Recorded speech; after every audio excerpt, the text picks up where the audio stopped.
All right, you are live. Thank you.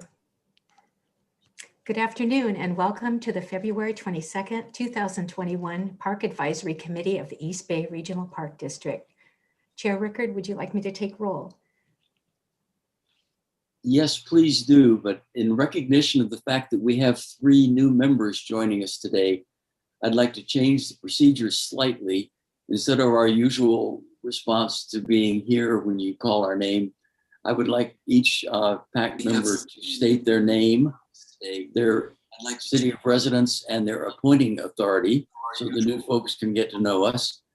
And although we have a very full agenda, so I don't want to go too long on this, I'd ask the 3 new people if they'd like to say a few words about how they are connected with the Park District and got appointed to the PAC. So with that said, please call the roll. Okay, thank you, Chair Rickard. Vice Chair Obringer.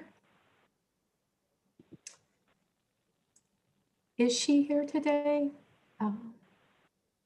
She's just not coming in. She's coming in from the waiting room. Okay, great. Thank you. There she is.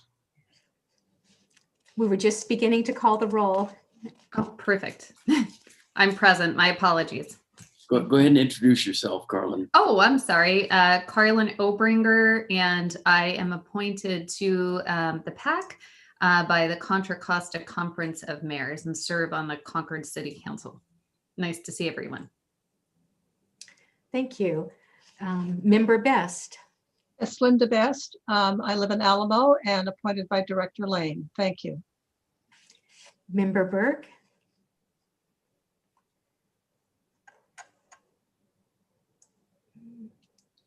I don't see her. Member Carey. Hello, my name is Andrew Carey. I'm appointed by Ann Weiskamp. I live in Newark, California, and been actively volunteering in Ardenwood for about 35 years. Thank you. Member Chang, welcome. Thank you. Hi, everybody. My name is James Chang. I am a new member of this committee. I was appointed by Director Elizabeth Eccles. I am from Berkeley, California. I have the privilege and honor to live, work, and serve in Berkeley as your Berkeley Rent Stabilization Board Commissioner. And also I work for Councilmember Ben Bartlett, representing South Berkeley, District 3. And just a quick story.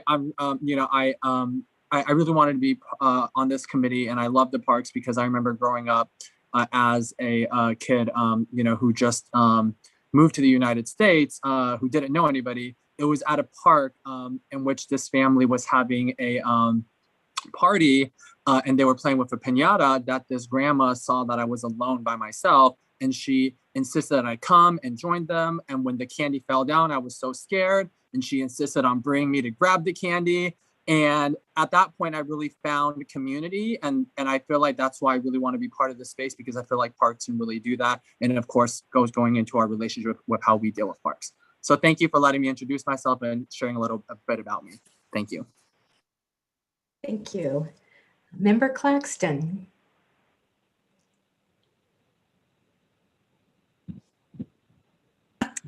Hi, I'm Susie Claxton. I live in Fremont. I was appointed by Dennis Waspy, and I've lived in Fremont for 39 years. And I am a California naturalist, took training in 2013 and did my capstone project on mountain lions. I love mountain lions. And things are just changing back then for them, where it was allowed, new laws allowed them to be darted as opposed to, I had a terrible word for it, whatever it was, killing them whenever they were in a situation with humans. But anyway, that was my Cal Naturalist beginning. And then in 2015, I became a docent with the East Bay Parks at Coyote Hills. I love Coyote Hills. And then in 2020, I took the ambassador training, but unfortunately then the COVID hit. So I really haven't done anything as an ambassador, but looking forward to doing that someday. And I'm really excited to be part of the Park Advisory Committee. Thank you. Thank you. Member Corkin. Hello.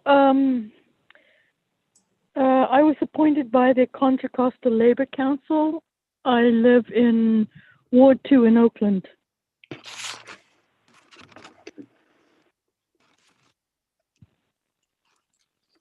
Thank you.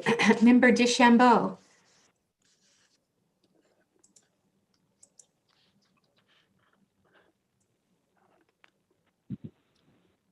See her. Yeah. Do you see her? I don't see her No. on the list. Okay. Member Dieter. Hi, I'm Irene Dieter, and I was appointed by Director Corbett, and I live in Alameda. Thank you. Thank you. Member Gregory. Hi, I'm Michael Gregory. I live in San Leandro. I was appointed by Ellen Corbett. I also run the Friends of the San Leandro Creek organization and have enjoyed working and living next to these parks. Thanks. Thank you. Member Ho. Hi, I'm Adela Ho, and I live in unincorporated Richmond, and I was appointed by Director Eccles. Member Lacey. Hi, my name is Michelle Lacey, and I live and work in Pleasant Hill, and I was appointed by Director Beverly Lane. Thank you. And Mr. Mahadevan. Member. Oh, there he is. Oh, we need to unmute you. Hi, thank you, Sharon. It's Mahadevan, but it's close enough. I've been called a lot of different things over the years, so I don't get too sensitive. Dev is usually good, but it's great to be with this group. I was appointed by Director Dennis Waspy. I have been in and around mainly Lake Chabot Park, I guess, starting with 1981 when I first ran the East Side Trail, and then 30 plus years of running and walking the trails. I've probably covered more trails and created some, and just love the parks, been in other parks. Great to be here and have a chance to work in it. My career was in healthcare. I spent about 45 plus years, I guess, in various hospitals, clinics, healthcare settings, skilled nursing facilities, whatever. Running about half as chief financial officer and half as chief executive officer. So, but I've been retired since 2017, worked for the Eden Township Healthcare District in the last 9 years or so. So now I mainly enjoy the parks and golf, whatever else. Good to be here. Thank you. Thank you. Member Nason. Yeah, I'm Rochelle Nason. I'm from Albany. I'm a member of the city council, and I was appointed when I was, we take turns being mayor in Albany. And while I was mayor, I was appointed by the Alameda County Mayor's Conference.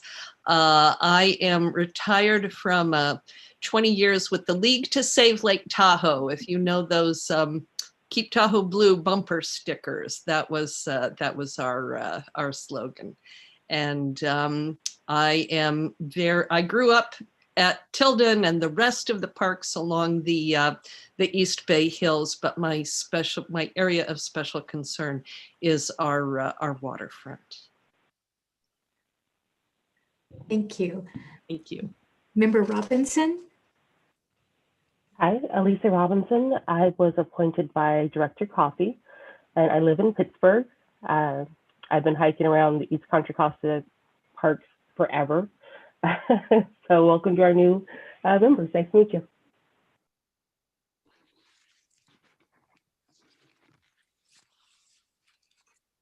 You're muted, Sharon. Sorry, Member San Juan. Hi, everyone. This is Olivia San Wong. I was appointed in 2016 by Director Ann Wieskamp. I live in Pleasanton, And I also serve as president of Zone 7 Water Agency out here in the Tri-Valley. Thank you. Member Skardoff? Hello, welcome to our new members. My name is Igor Skardoff. I live in Martinez, and I'm currently the chair of the Contra Costa LAFCO Commission.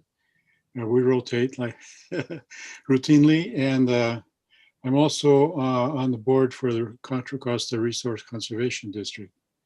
And one of my recent favorite things in the park was to hike along that new section of Bay Trail behind the racetrack. It was quite a remarkable, fun experience, and thoroughly enjoyed that Albany waterfront. Thank you. Member Satsui? Hi, I'm Neil Tsutsui. I live in El Cerrito, and I was appointed by the Contra Costa Board of Supervisors. And welcome to James, Susie, and Deb. Glad to have you here. Thank you. Member Williams? Oh, good afternoon, Roland Williams. I was appointed by the Alameda County Special Districts Association. Gosh, I don't know. I've been in and out of the PAC for quite a while. I am the general manager of the Castro Valley Sanitary District, where I also live in Castro Valley. So Lake Chabot is my park. Everybody needs to get that right. It's my part. But I've enjoyed being on the. Share it.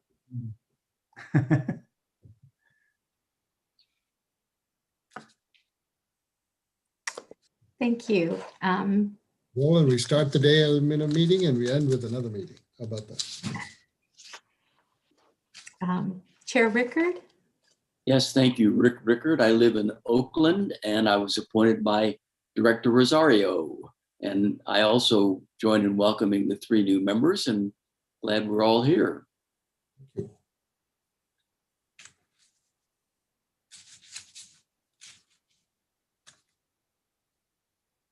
You want to introduce the rest of the staff, Sharon?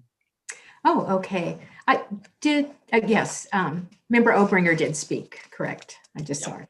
Okay. Yes. Yes, No, I did. thank you. Okay, staff today, we have Eric Fuller, Chief Chiaburo.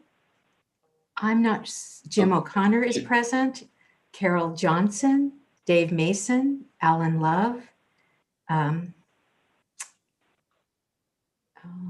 Let's see here, Edward Willis, Devin Reef, and Yolanda Burial Knight, Lance Breed, Matthew James, and I may have missed someone. If I have, please, Dave Mason. And I believe that's it. Also on the call is Sydney Erickson from PrimeGov. Thank Great. you. Annie Burke has joined us, and so perhaps we can let her introduce herself. Sorry for being a few minutes late. Welcome to the new members. My name is Annie Burke. I'm live in Berkeley, and I was appointed by the Alameda County Board of Supervisors. And it sounds like we're also sharing our favorite park, which is a real challenge. But yesterday I was out at Morgan Territory, which is not part of the zone I live in, but a la Roland, I'm going to claim it as mine.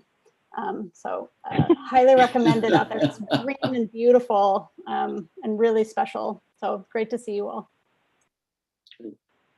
Thank you President, all. Or Chair Rickard, may I introduce our interim general manager, Carol Victor. She's also on the call today. Yes, thank you. Thank you. Thank you, Carol. Welcome, Carol. Thank you. Any other staff members to introduce? No? Today's committee meeting is held in accordance with Governor Newsom's executive order allowing for members to participate in standing committee meetings remotely. We're also providing live audio streaming and have provided the public the opportunity to email or call in prior to the meeting for public comment. This information can be found on the agenda on the district website, evparks.org. Also note that the best way to raise your hand is by clicking on the reactions icon at the bottom of your screen.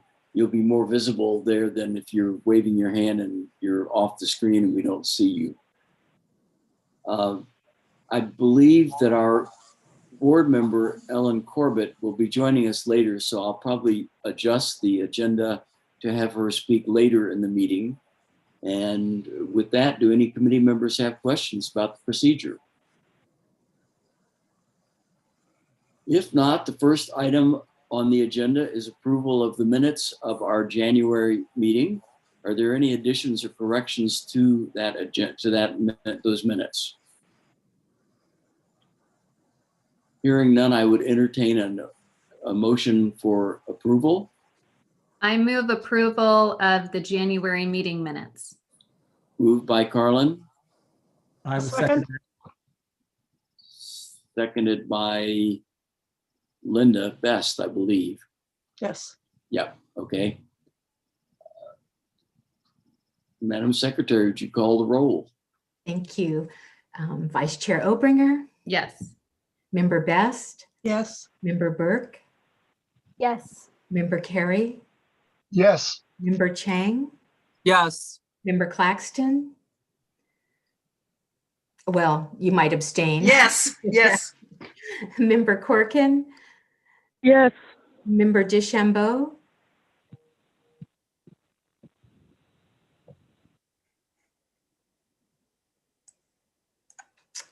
Member Dieter, Yes. Member Gregory, Yes. Member Ho, Yes. Member Lacey, Yes. Member Mahadavan.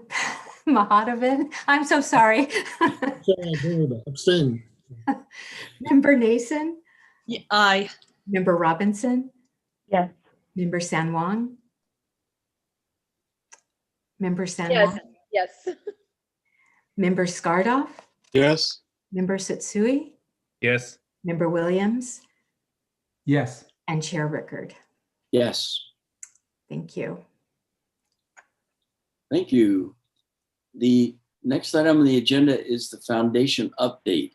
Juliana, did you want to make a presentation now, or are we going to put that off until the annual report? Why don't we just put it all together in the report? Okay, we'll do that. Perfect. Madam Secretary, do we have any public comments? Thank you, Chair Rickard. We do not have any comments this time. Thank you very much.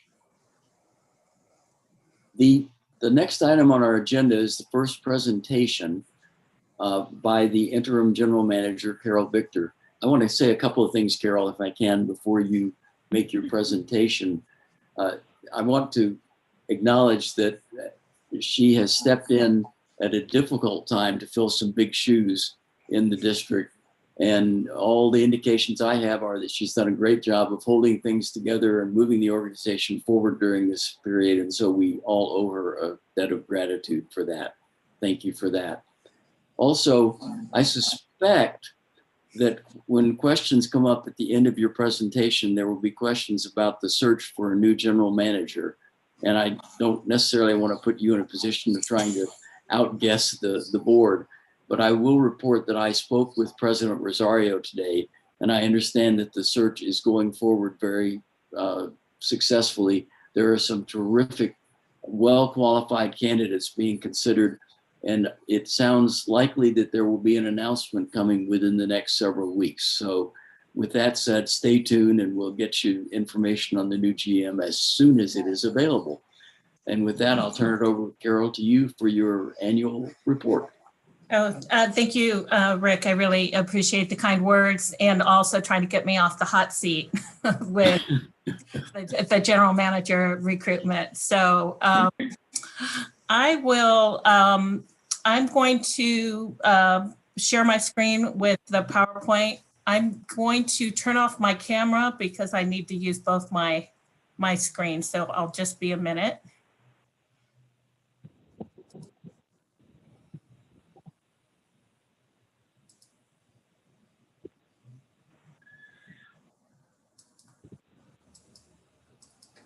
Okay.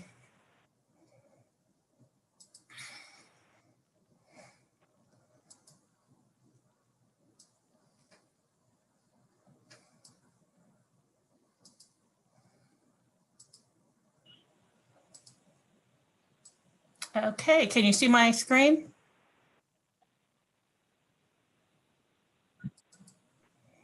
Carol, we cannot see your screen. All right, let's try it again.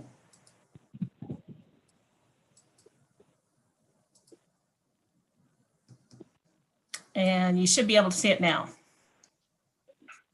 Yes, we can. Okay, great. All right. So 2020 year in review. It's impossible to have a discussion about 2020 without mentioning COVID-19. The year was shaped by COVID-19, and COVID-19 informed almost everything we did this year. And as you will see from this presentation, notwithstanding the pandemic and its tremendous impacts, the Park District was able to accomplish much this year. So on March 19, 2020, the Board of Directors adopted a resolution declaring a local Park District emergency. This was 2 days after the shelter-in-place orders had issued. As part of COVID-19 pandemic emergency response, we went to virtual meetings, which you can see on the lower right-hand side. We worked with our public health officers and asked for guidance on parks as an essential service during COVID-19 pandemic. And we had to take measures to protect our Park District staff. We prepared both an operational handbook for the bulk of the Park District workforce, and then one for public safety as well. During the pandemic, we discovered that parks are essential. They're essential to your physical well-being and mental health, and the parks were busier than ever.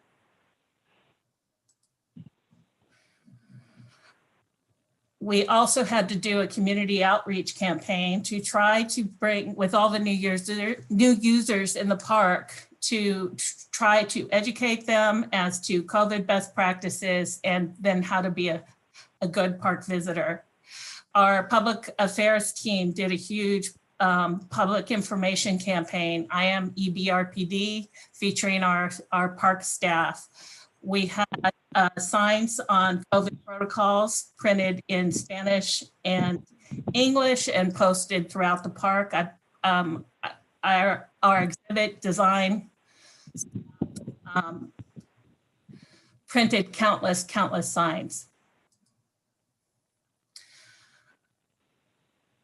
During the pandemic, we took a poll to see how people were responding to the parks during COVID-19. As you will see, 96% agreed that parks played an important role for their mental health during the COVID pandemic. 96% agreed that parks were essential for physical exercise. 94% agreed that parks were where children could go and play and where the community could play during the pandemic.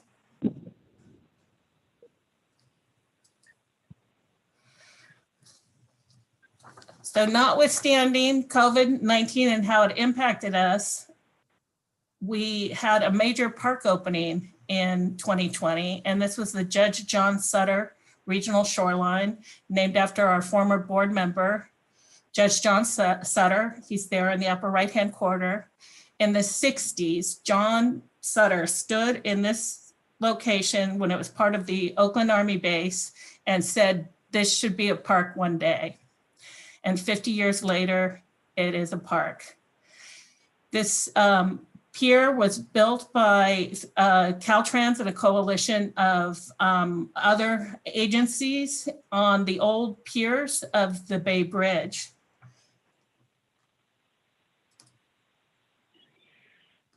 Another huge accomplishment was the restoration project at Bay Point in Pittsburgh.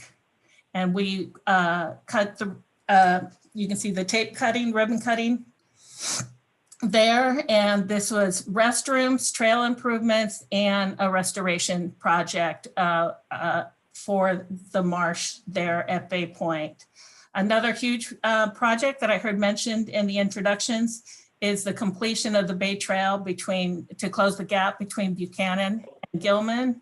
You can see this beautiful walkway with gorgeous millions and million dollar views of San Francisco. It is stunning, an incredible accomplishment, and more than a decade in the making.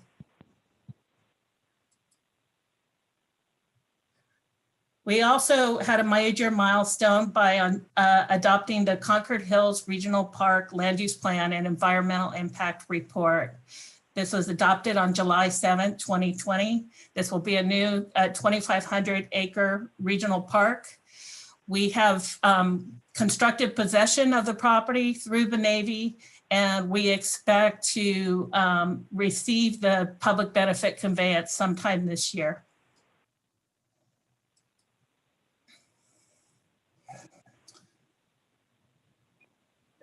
In terms of land acquisition, we added almost 400 acres of land for a total of 125,313.59 acres of Park District lands. We leveraged over $1 million in external acquisition grants and funds. We also secured purchase options or other agreements to acquire an additional 626 acres of future parklands. And these pictures show the McGee Preserve that will be coming to the Park District.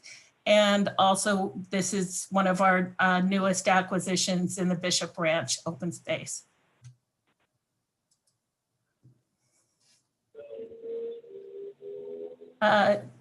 This year, we completed 13 park and trail projects totaling $41 million.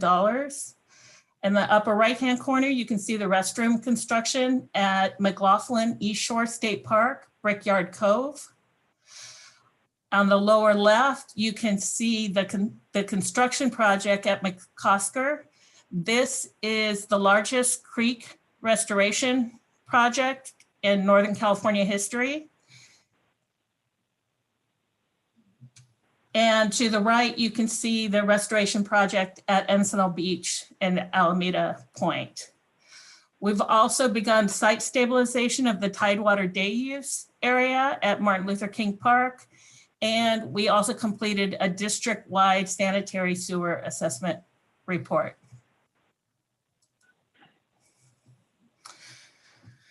Infrastructure improvements.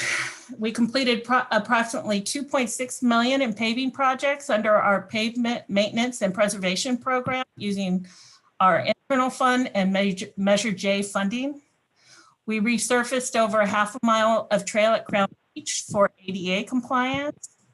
We partnered with the California Conservation Crews for fire abatement, vegetation management, and trail improvements. Staff installed a rare fruit grove pergola at Quarry Lakes. They also began work on a nectar garden project at Kennedy Grove. They installed the Sierra Crevice Garden at the Regional Parks Botanic Garden. And they completed installation and programming of new fuel master pedestals at district fueling stations. This is all the work that was done by our internal staff. Environmental protection and management. The ASD department formalized the East Bay Regional Park District Trail User Working Group to try to reach consensus on trail use between dogs, cyclists, and hikers.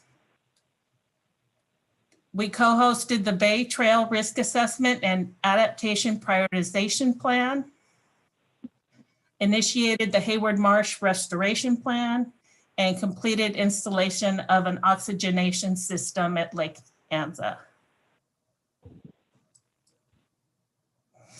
Fire season.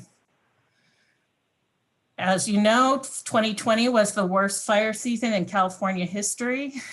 In August, there was a lightning storm with over 12,000 lightning strikes, starting fires throughout the state. There was an unprecedented number of fires on district parklands. 5 parks were burned as part of the SCU complex and closed for an extended period of time. These were Del Val, Morgan Territory, Round Valley, Sunol, and Ohlone Wilderness. There was a record number of park closures due to wildfire danger. We had to close all non-shoreline parks for a full week in August, and we had to close all ridgeline parks twice in October due to fire danger. We also had a record-setting 24 excessive particulate matter spare the air days in 2020. This had an incredible impact on our park staff who in the parks work outside. It was made more challenging by the limitation of N95 masks due to COVID-19. As part of our response to the Spare the Air Days and the wildfire smoke, we implemented mandatory training for all employees on wildfire smoke safety. And we continue to do an assessment of our facilities so we can identify areas for respite for our staff on those high smoke days.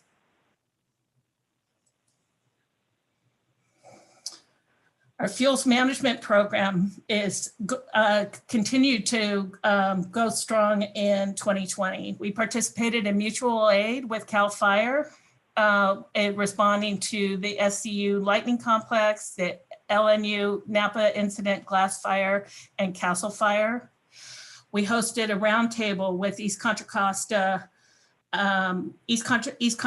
Fire Protection District, our own Fire Chief Eileen Teal, Contra Costa County Supervisor Diane Burgess. And we continue to collaborate and do wildfire communications with the Hills Emergency Forum. And you can see some of the communications we've been getting out to our neighbors regarding wildfire prevention. Our fuels management plan. So we continue to work on the wildland urban interface. We use a combination of manual labor, you can see in the upper right-hand corner, our goats, and our hoofed firefighters, our cattle. And our grazing cattle program is essential to manage these vast swaths of grasslands in the East Bay Regional Park District. We also initiated an education outreach to protect cattle in conjunction with the Be a Pup Pro campaign. Keeping parks safe. Our police department, they achieved their commission on law enforcement agencies reaccreditation, with continued compliance with CALEA since 2010.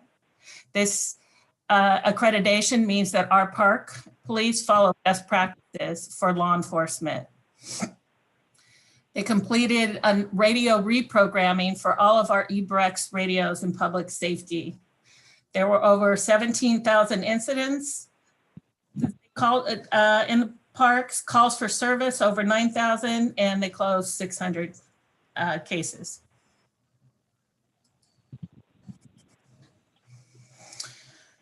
Our police department also took the lead in instituting and maintaining our virtual emergency operations center, which is ongoing today in response to COVID-19.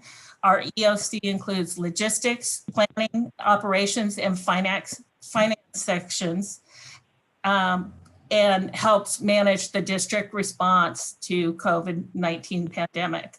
Our lifeguard unit acquired distributed PPE and disinfection supplies for all employees throughout the park district.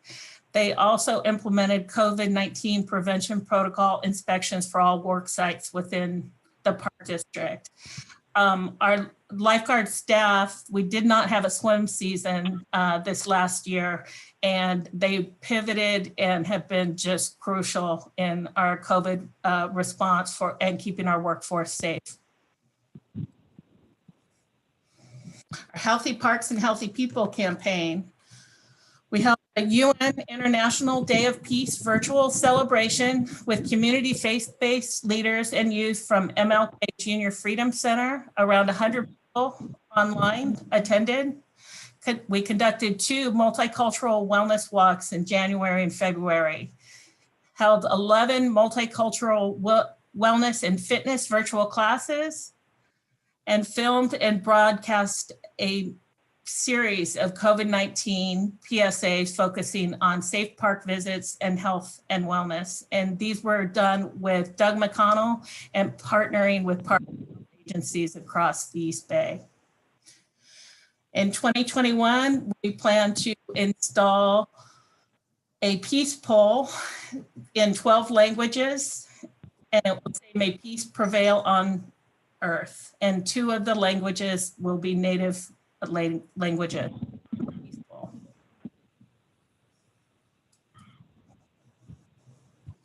Digital learning. So people could not come into our parks, so our parks came to people and the classrooms. And I'm actually, what I said was not correct, because we know more people than ever have come into our parks, but they couldn't come in to do group naturalist programs.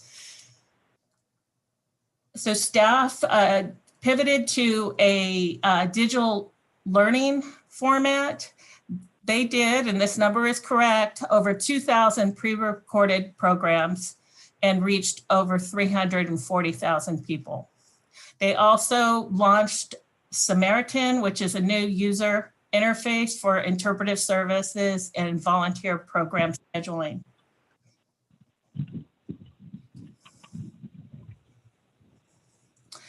Youth engagement. We hosted the only district in-person summer camp with Agents of Change in collaboration with Hip Hop for Change, a local nonprofit community performing arts education facilitator. Social media outreach. Our public affairs department, a huge number of campaigns on social media, on a number of initiatives. The Be a Pup Pro campaign, the Love EBRPD, Rocking the Mask, We Are EBRPD. The Regional Parks Foundation also had a great social media presence. We were featured on Doug McConnell's Open Road, and our public safety department also had a social media presence, educating the public as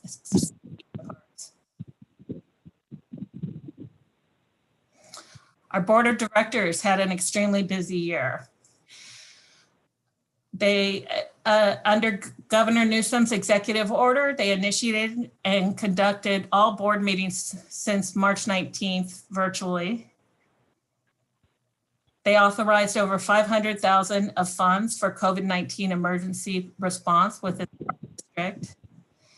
Our board member participated in our Emergency Operations Center and on our COVID-19 Labor Management Task Force.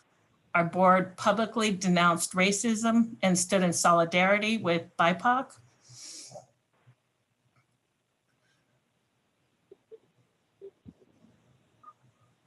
We authorized $13.4 million in public funds for restoration projects. They adopted resolutions to advance science-based climate legislation and facilitated the hosting of virtual walk and talk, town halls, and other virtual programs with agency and other elected officials.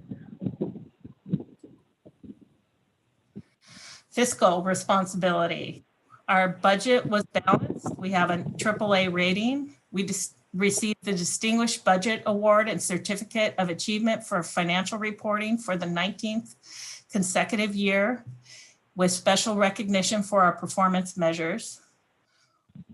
We leveraged approximately $53 million in district funds for $443 million in ongoing capital projects, with 35% funded with grants and other matching funds.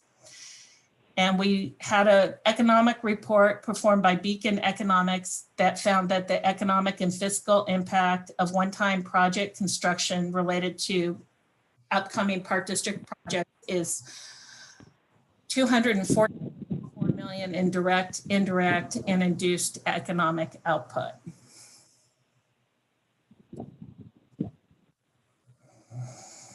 Our HR department launched Summit, a learning management system that assigns and tracks more than 1,400 available online courses that our employees can take. We've used Summit to host critical compliance training, such as on COVID-19 prevention wildfire smoke safety, preventing sexual harassment, and bias training for the entire East Bay Regional Park District workforce. Our HR department also worked closely with University of California, San Francisco faculty and public health leadership to arrange a 3-part series of trainings about COVID-19 safety, which was the first of its kind between workplace industry and UCSF. And this was specifically focused on parks.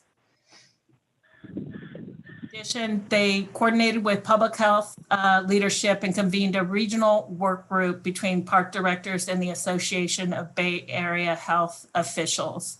And this allowed us, for all the regional park agencies, to communicate it directly with public health officials and coordinate how we all were responding to the pandemic.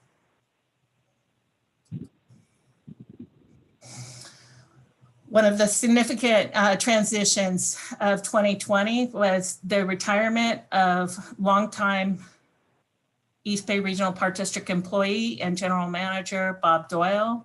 He had a 47-year career at East Bay Regional Park District. Some of his accomplishments during his tenure: doubling the amount of parklands from approximately 60,000 to 125,000 in 2020.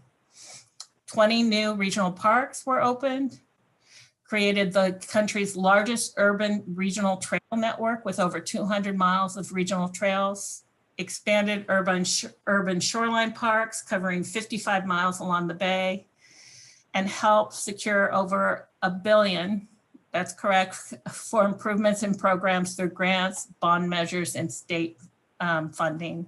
Just an incredible legacy. Our Regional Parks Foundation, they raised over $5 million that included a $3.1 million endowment from the East Contra Costa Habitat Conservancy, They continued leadership in a diversity, equity, and inclusion committee and launched an initiative for 750 memberships to go to Black and Brown youth and families. They reallocated funds for programs to support distance learning programming done by our naturalist staff and provided 500 educational toolkits and funded over 17,000 youth campership virtual programs. In addition, they helped us complete 3 capital projects, one at Black Diamond Mines coal mining exhibit, one at the Del Val Visitor Center, and the other at the Sunol Visitor Center.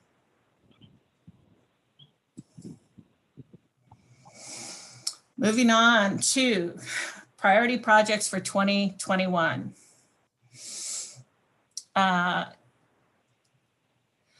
So the Park District is conducting an agency-wide DEI assessment. We will continue a Regional Parks Foundation Diversity Task Force partnership to expand relations with communities of color. We're training all police department personnel on procedural justice.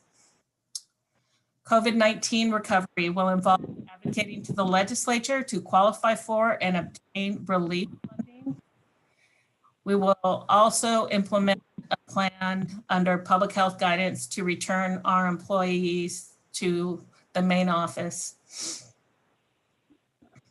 as we move out of the red tier. I think we're still in the purple tier, and so we still have a few more months of working from home, but that will be a major goal, is a phased reintroduction of employees to the work site.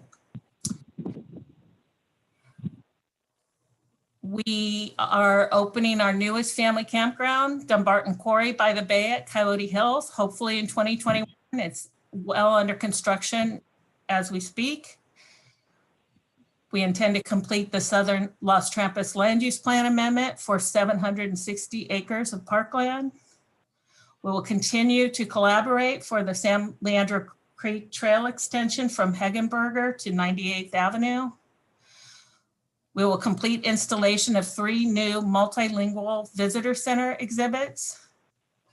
We intend to create a master cultural arts policy and program to deepen visitors' connections to the parklands and arts.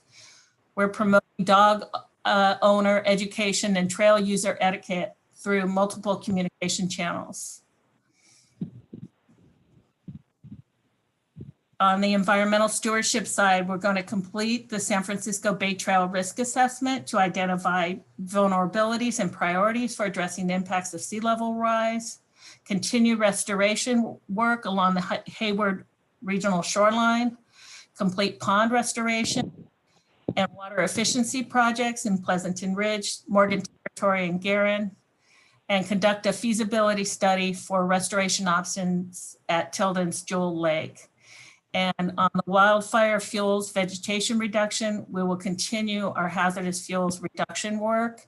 In addition, there is a tree die-off that's occurring in the East Bay Hills, and we have convened a task force, an internal task force to respond to that, and we'll be working with regional and statewide task force to respond to this tree die-off. We won a number of awards this year, which I will not read all of these, but it was there was a lot of recognition for East Bay Regional Park District projects and programs. And that was 2020 year in review.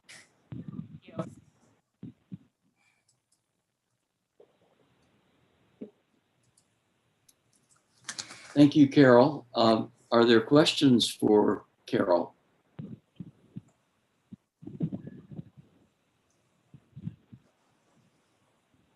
No question. Wow. Yes. Sharon Corkin, is that? I heard a voice. I don't know who it was. It might have been me, Rochelle Nason.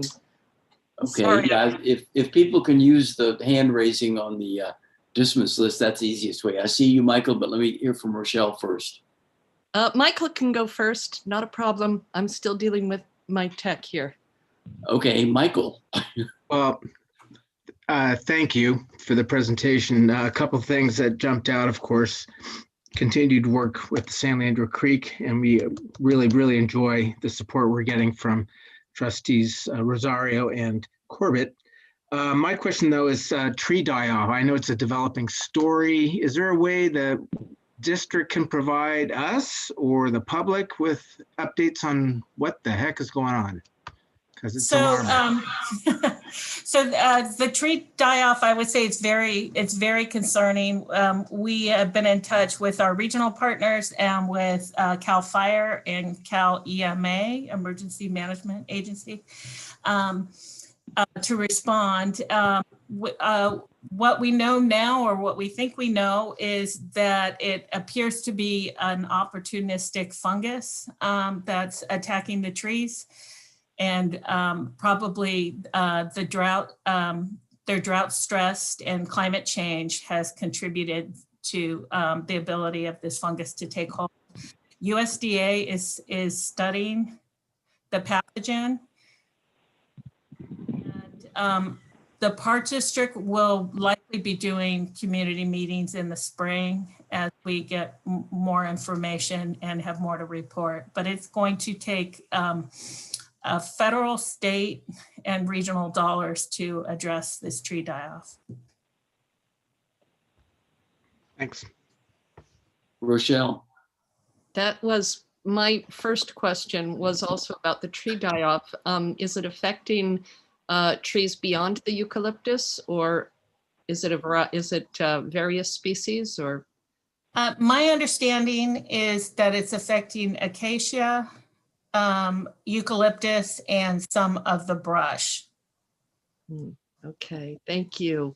My other question was regarding projects. After you do a project, is there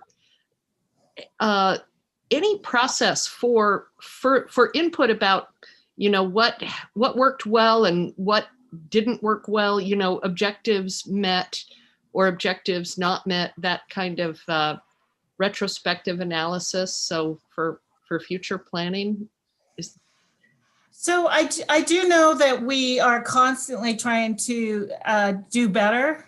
And so what I can answer is how formal of analysis our ASD team does when it's our design and construction team. So I can get back to you on that, but it's an excellent, for almost any incident, we do a post-incident review to see what worked, what could be improved. And so I will ask about our projects if they do similar kind of self-critical analysis. I will say, just in response to your question, for example, we had the 10 years ago with the Costco Busan oil spill. I think it was more than 10 years ago. And that was just such a patchwork of response. And then we just had this recent oil spill in Richmond, and the response and coordination between the agencies was excellent. And we had really learned all the lessons from Costco Busan and had conducted training and shoreline trainings, and were able to respond almost instantly to close the park, contact OSPR, report at Incident Command, and get our stewardship staff out to the park. So that would be an incident where we did a post analysis and actually implemented a program that's much stronger and better and more coordination. Thank you. Thank you, Carol. Igor, you have a question. Yes, I actually more of a comment than a question, I guess. Just amazed at this report. I mean, this would be an outstanding report in the best of times, but under the duress and all the disruption and the combination of things, including the unprecedented lightning attack on the whole state, I'm just completely blown away. You can't make up this stuff any better than this, I don't think. I just thank you all for this. Thank you. And I have to say, Park District staff has just been extraordinary this year. And it's, it's challenging year. 2021 is presenting its own challenges as well. And everyone just really rose to the occasion. Just even what our interpretive program has been able to do. It's incredible. My sister's a second grade teacher on Zoom, and she's using some of their content for her classroom. Well, I'll just say that the multicultural and all kinds of positive programs that are going on are a great benefit, especially in times like this when things can erupt from various kind of unexpected things. And I see where there's numerous occasions where staff and others have been trained on best practices. And I think this kind of an approach can be a model and inspiration for other civic entities to pursue as well.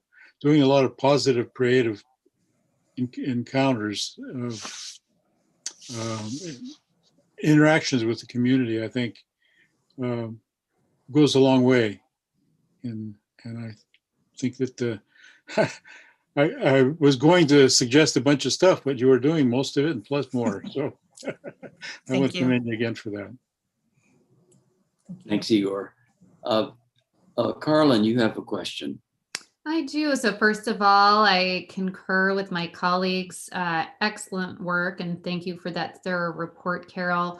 And so getting back to, you were talking about fire danger, and you were talking about also this issue with the eucalyptus trees, which are highly flammable.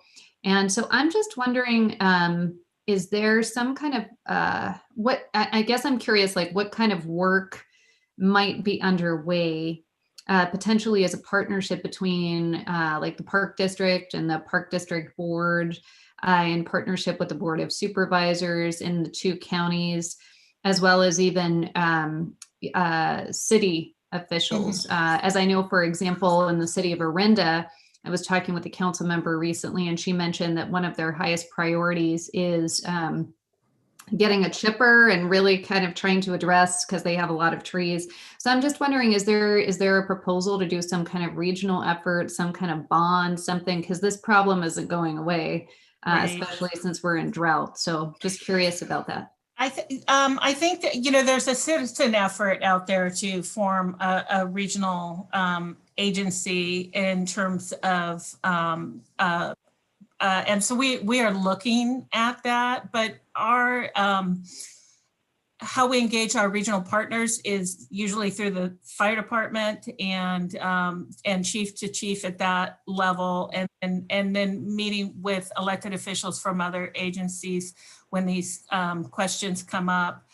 I do, from fuels management, there's so many challenges, and the biggest challenge with fuels management is achieving consensus on an approach. And so East Bay Regional Park District along the ridgeline, I believe we are the only entity that has an approved fuels management plan with environmental clearance, both CEQA and NEPA clearance.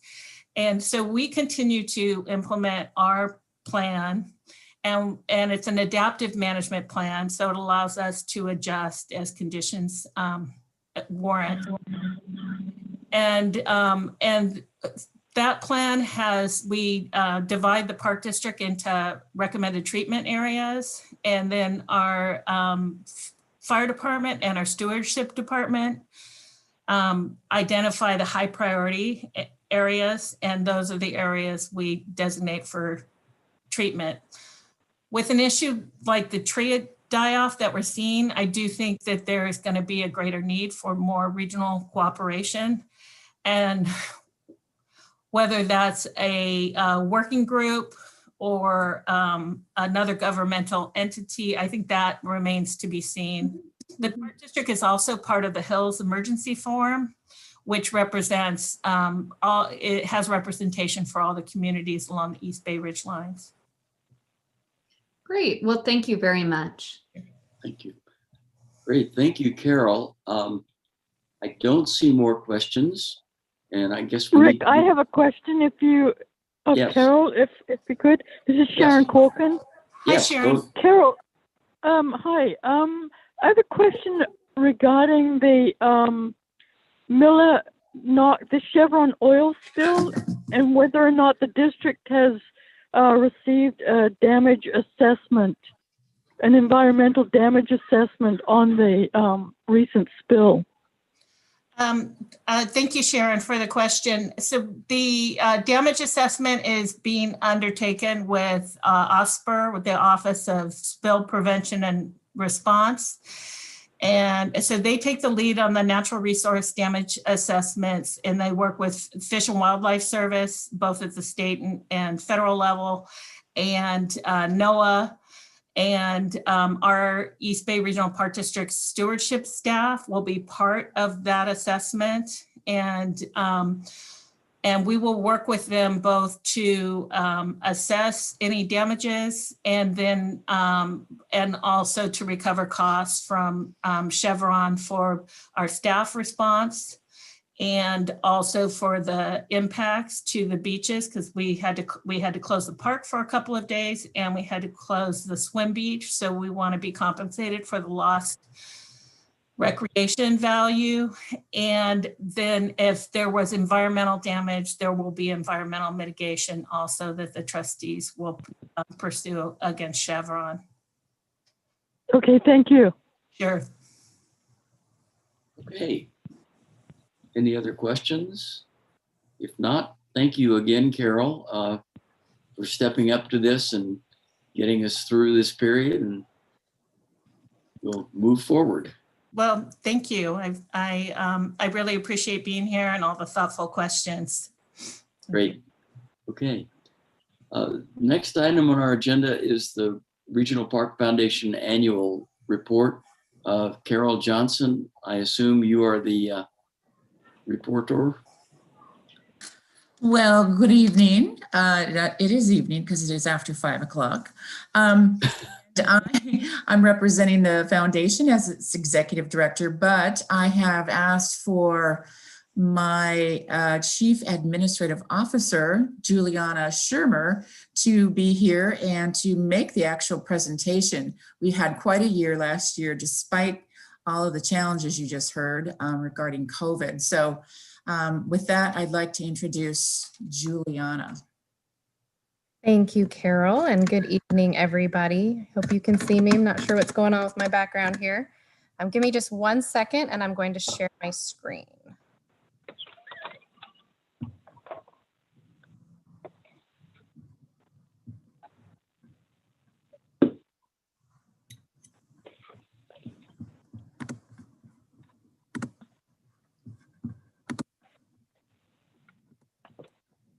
I think I'm going to share my screen.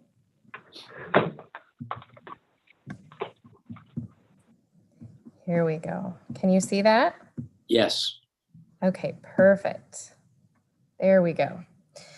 So first of all, since I've heard tonight that we have a couple of new PAC committee members, I thought I would take just a minute and say something about our mission. So the Regional Parks Foundation, for those of you who might not be familiar with us, we are a sole purpose foundation that was established back in 1969. We're the only nonprofit working to support the East Bay Regional Park District.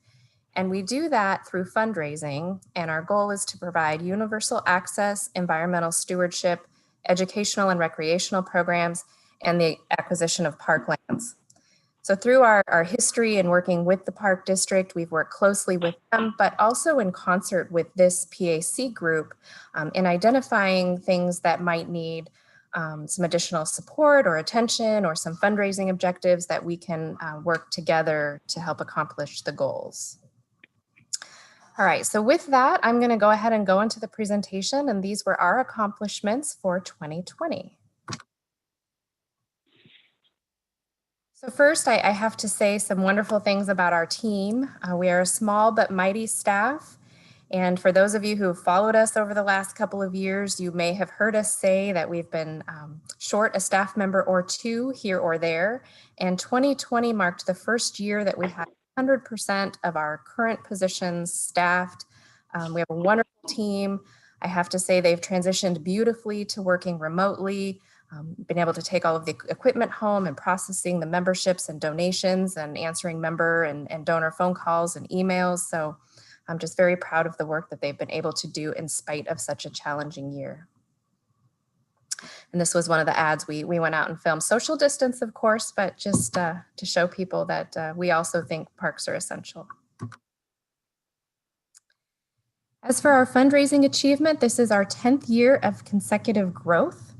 With the $3.1 million contribution from the East Contra Costa County Habitat Conservancy for their endowment, we raised over $5 million last year. And you can see it was well over goal. Granted, it was with that special gift, but we were very proud that even in that year, we were able to make that happen. So thank you to anyone who helped us with that project. So this is just a little bit of history. I think Carol Victor mentioned this as well, but in 2019, we were selected by the Habitat Conservancy as the nonprofit organization to hold their endowment. We finally were able to ratify, get our contract together, and receive the $3.1 million in October of 2020, where they were immediately invested, and they already saw a $341,000 gain due to the fluctuation in the market, but we were really happy on the timing, gave us a great result for the year.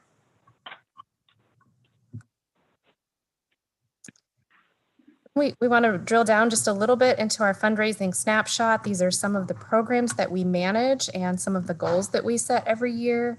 Our membership program exceeded our revised goals. I'll just also remind you, we did have to do a budget adjustment mid-year due to COVID, and we took down our budget about 35 to 40% depending upon the category. But by year end, we were able to exceed the revised goal with our membership program. Grants was the one area where we just couldn't hit the target. Some of our funders, Kaiser Permanente, some of the refineries, as you can imagine, they were also sheltering or having their employees work remotely, and they weren't really sure what was going to be happening in the environment. So they put their programs on hold. So we're really confident we'll be able to regain some of those funds, but we just couldn't bring them in last year. Individuals and some of our corporate partners that give not through a foundation, but through their matching gifts program, they really helped carry us. This category is where that $3.1 million gift is sitting, but you can see we still basically hit our target even without that. We also received 137,000 bequests last year. Our campership appeal was close to hitting target, and our year-end appeal ended up exceeding the goal. As for our membership program, we did see a decline. I know many of you heard me speak throughout last year with the kiosks and the parks not charging fees. For those of our members who do not see our program as a kind of altruistic way to give back, but more as a benefit for themselves, they were choosing not to renew and to hold on and to wait until they needed their membership fee or materials to park. So at one point we had a significant decline. By end year, we were only down 16%, and many of them have already come back. However, one thing to note, we do offer a donor circle membership program where people can give in addition to the standard cost of an individual or family membership.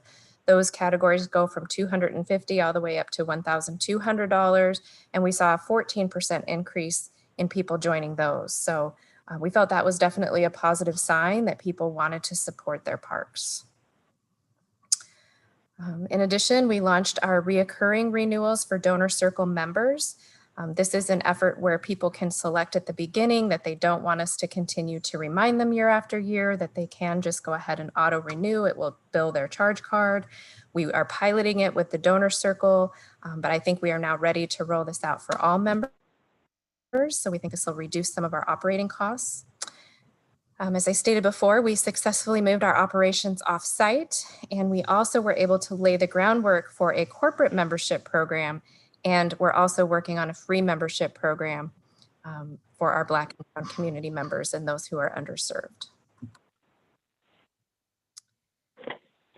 Our board launched a DEI committee formally in 2019, and are the committee members and staff members and some of our district liaisons. Specifically in 2020, we launched an initiative on Juneteenth where the board committed to providing free memberships to underserved communities. They're doing that with 10% of the net membership revenues to fund this program.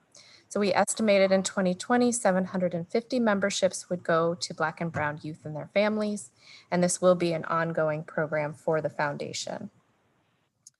So I will say we're in the process of rolling this out now. We're doing this through our internal partnerships with the district and then some other nonprofits that we've selected. And we hope to see this grow over the next year. Here's a little bit more about the internal partners. So through the grants that we give to the Park District internally, they have relationships with several of these nonprofit organizations. I won't read through the whole list here, but you can see some of the different organizations and the areas geographically and the types of people that they serve. And then in addition, we're working to develop partnerships with external partners, those who have not previously worked with the district, to give away the remainder of the memberships. And that would be, right now we're speaking with Boys and Girls Clubs, Girl Scouts of America, Boy Scouts of America, Outdoor Afro Latino Outdoors, and the MLK Freedom Center.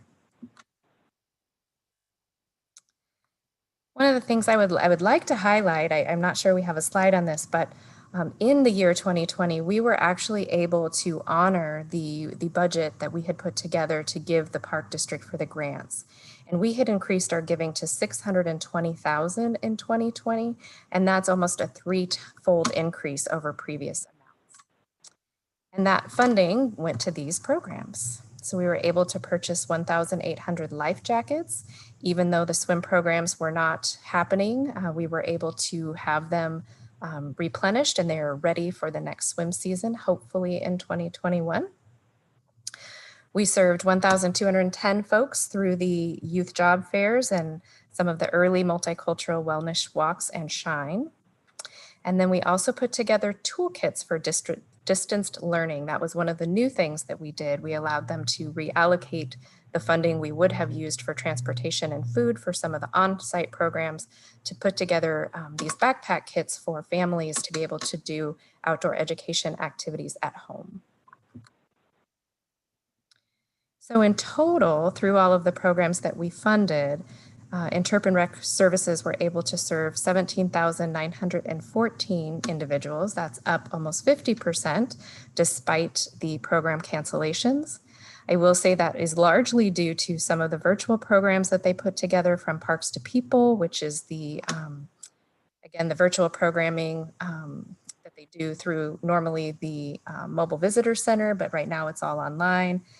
Adventure Crew was virtual, and the Kids Healthy Outdoors Challenge as well.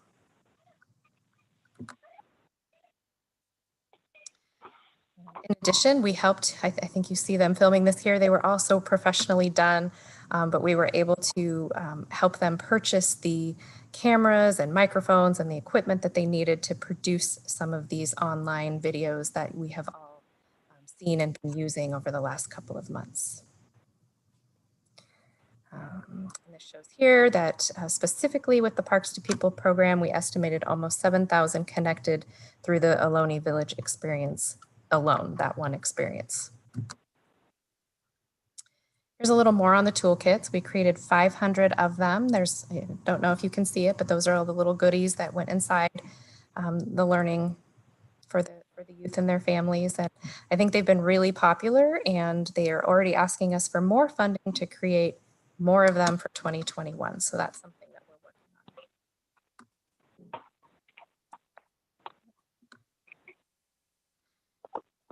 on. The one bequest that we had received was a $137,000 gift from the Billy and Karina McKinley Trust. It was unexpected, unbudgeted, and it's also unrestricted. So that is a gift that we will be able to allocate to any of the parks or programs that have a need in this year or in future. Our board also has a planned giving committee where it's chaired by one of our board members, but the other members of the committee are just volunteers at large. So they represent attorneys and wealth planners and CPAs, and they give their time to help us host estate planning seminars that we do free of charge to our members, donors, or the general community. We did have to transition this year and learn how to do them via Zoom. And I will say they've been very popular. We ended up having higher attendance, and we think it has to do with not having to travel and fight the parking and traffic and getting to some of the parks and places where we used to hold them in person. So, you know, this is something that we might play with now and in the future, maybe hosting some on site and some virtually. The committee also put together our first ever 201 or intermediate seminar. And that's really kind of beyond the basics of estate planning. But if you already have an estate plan, it's, you know, what should you be looking at on an annual basis to review and refresh, and some documents that might need some attention and things we all forget about. And so that one's also been popular and something we plan to continue hosting in the future. And you'll see there we had approximately 72 attendees, which was a huge increase from the 2019. As Carol Victor already mentioned, we had received a gift in 2019, or sorry, it was actually in 2017. We'd received a $1 million gift from the Wayne and Gladys Valley Foundation to help us build or restore 5 different visitor centers.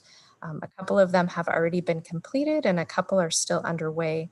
So the Tilden outdoor education area was completed in 2019. Black Diamond Mines was finished in 2020.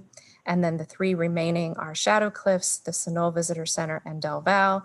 And we're told they're all hopefully coming online this year. So we'll be excited to have some ribbon cuttings for all of those. internal photos of that Black Diamond Mine exhibit. Hopefully we'll all be able to go see in person at some point soon.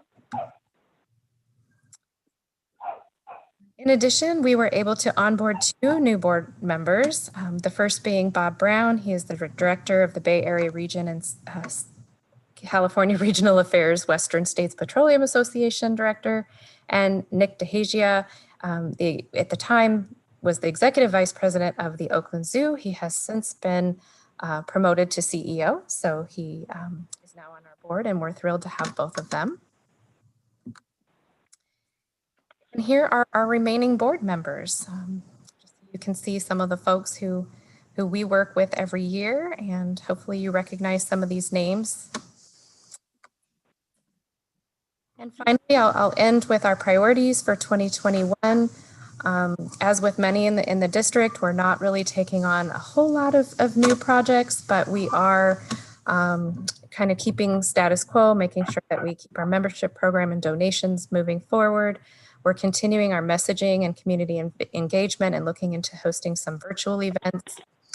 We are working on our communications and taking this time to refresh some of our marketing and community outreach materials.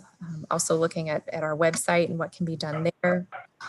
As many of you know, we were approved with the Park District to launch a capital campaign for a renovation or restoration project out at Tilden Education Center. That's been delayed due to COVID, but hopefully we'll be able to get the internal working group pulled together in 2021. We're also working on our agreement with Botanic Garden. We are their fiscal administrator for their membership program. So we're just refreshing that.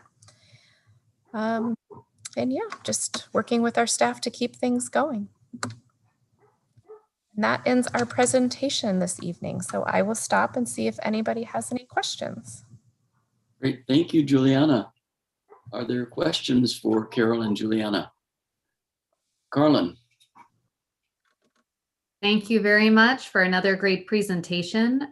So I was just curious, I know that you'd shared with us a few months ago about the corporate sponsorship opportunity and also the opportunities to connect with groups like the Boys and Girls Club, as you mentioned, and Boys and Girl Scouts. So I have 2 questions along those lines. So first of all, can you share with us what kinds of activities? So with the Boys and Girls Club, if you're are you providing, is it like basically a free park pass so that the young people can get out into the parks and go hiking, or is there something that's more structured that's being provided? And then I'll save my second question. Sure. So the way we've worked it right now is it's a free family membership. It's good for 1 year. And the purpose of this program really is to serve the underserved. So low-income individuals, and with a specific focus from our board on Black, Brown, Indigenous, and people of color. So we've been reaching out to some of those program partners like the Girl Scouts, for instance, and many of them have specific programs kind of tailored to the groups we're seeking to serve now.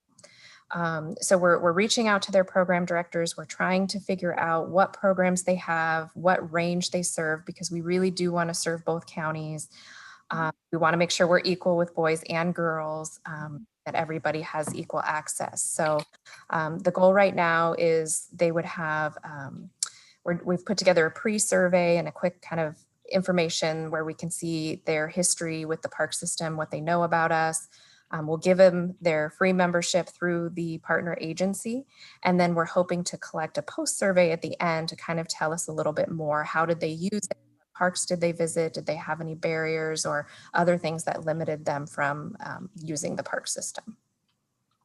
Got it. Thank you. And then my other question is just whenever you shared with us before, you'd mentioned something about maybe Kaiser partnering on the sponsorship piece, but you were putting together that information for potential sponsors. So I just wanted to know if there was any additional information, if any of us wanted to try to share something with any of our employers about sponsorship opportunities. Yes, so we are really close. So I should be able to get you guys that packet. I would say definitely by the next meeting. Obviously, when we're putting together any sort of a benefit program where if a corporation gives at a certain level, there are things we built in there, for instance, a certain number, at a certain level, they'll get a certain number of employee passes, membership passes for them to use, or they can choose to donate them to folks in the community if they would like. But we also have at certain levels where they can have experiences within the park. So a recreational opportunity or some time with a naturalist or a company picnic. So we just needed to make sure that our partners in the district were okay with what we were offering and that they could have enough staff to be able to honor the volume that we thought we might get. So we were just working out those final details, and then the materials will be printed and we can share them with you. Got it. Thank you so much. You're welcome. Lisa. Hi, Juliana. Great presentation. Thank you. I have a quick question about your memberships for the underserved communities. When you were showing the locations, specifically for East Contra Costa County, I saw Bay Point. Is that the furthest east that you got? I'd have to go back and look at the list. I do know we're trying, we want to hit both counties and make sure that we're well represented. So if there's an area that we've missed or any agencies that you think perhaps we might want to reach out to, we'd be very happy to speak with you about that. Okay, yeah, if you don't have anything further east than that, I can help you make connections. Okay, I would love that. I'll follow up with you. Okay. Thank you. Other questions for Juliana? No, apparently. I guess you covered everything. Thank you so much. Right. You're welcome. Look Thanks forward for to having getting- us. Yeah, glad to have you here. We'll move right on to our next item. A little bit of background on this next item for those who have joined the PAC in the last year or so. You were not around when Bruce Kern led the study of our dog situation. We did a very thorough job meeting with the various users of the park to address dog policy, turn that information over to staff. And I believe this is really the first time that we've heard back from staff on what they've done with that. So without further ado, Dave Mason and Alan Love, I will turn the floor over to you. Great. Thank you so much. Thanks for the opportunity to be here as well. I'll go ahead and share my screen. Yeah, and Alan I know is here too and can pop in to comment as well. So I'm going to share my screen and pull up a presentation.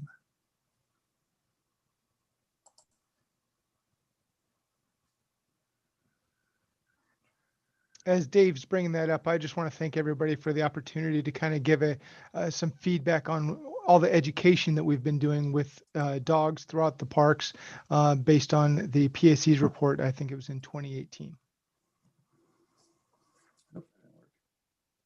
Okay. I want to be able to see everybody at the same time I'm doing this, but I don't think I'm going to be able to get it to work. That's the one thing about presentations. So I'll just kind of roll into the presentation. First of all, how many folks here have dogs? That's the big thing I'm trying to look at the screen here. Well, we know most folks, obviously a big user group at our parks are dog owners, which is naturally a lot of us. So I'm still working on getting this up. So bear with me for 2 more seconds here.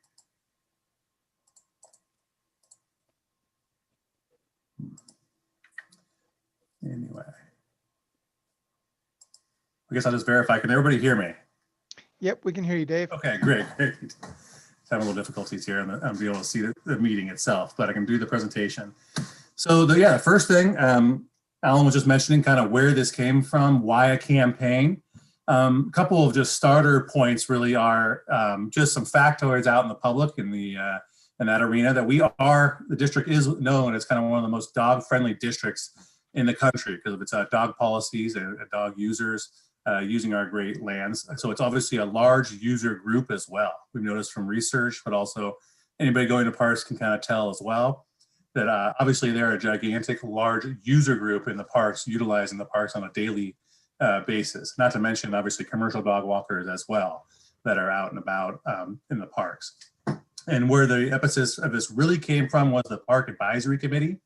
that did a study and researched this issue thoroughly. I know Alan was around at that time. Alan, do you want to give a little bit of background on that at all? What things were like and where this kind of come from the PAC standpoint?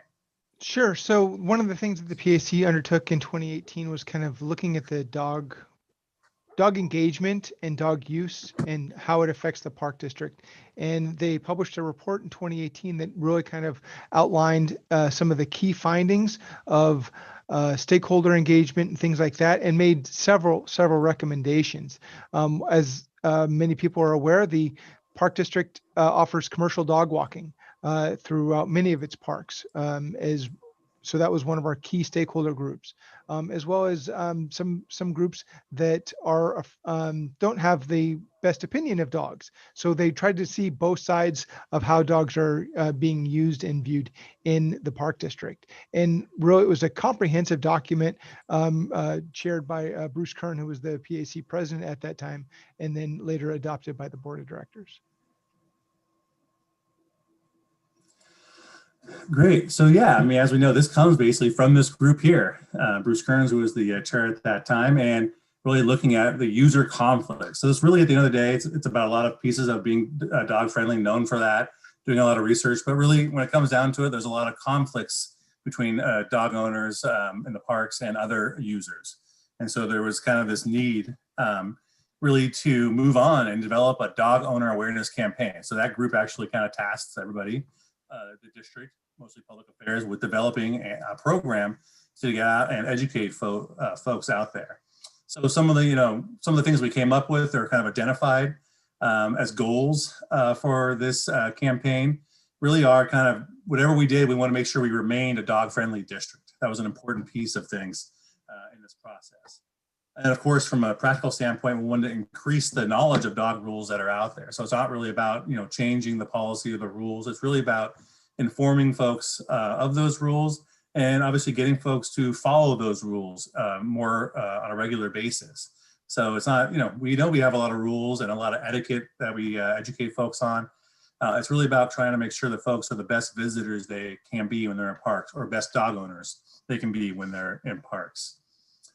We also, at the same point going into this, we know we had to kind of create a campaign that really was consistent with and furthered the district's brand image. We didn't want to have something that was, really effective and harsh and thereby kind of turn some people off. We want to make sure that it was, definitely effective, but also it furthered our brand, our image, our reputation in the community, which we're lucky to have a really high reputation in providing these wonderful parks to folks.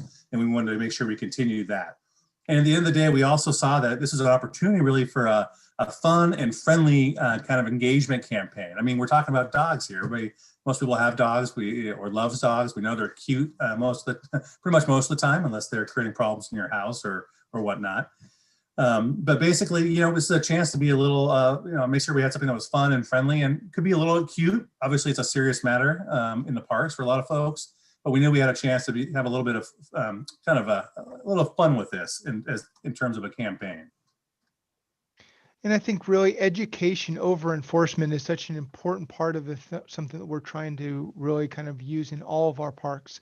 It is the ability of getting the people the park users to follow the rules, but they have to know the rules, and taking the opportunity to make it a fun, engaging, but not authoritarian. We only want to have enforcement, and writing citations is our last resort. We'd much rather people come into compliance voluntarily, as long as they know the rules, and really kind of make the overt effort to reach out and engage our stakeholders.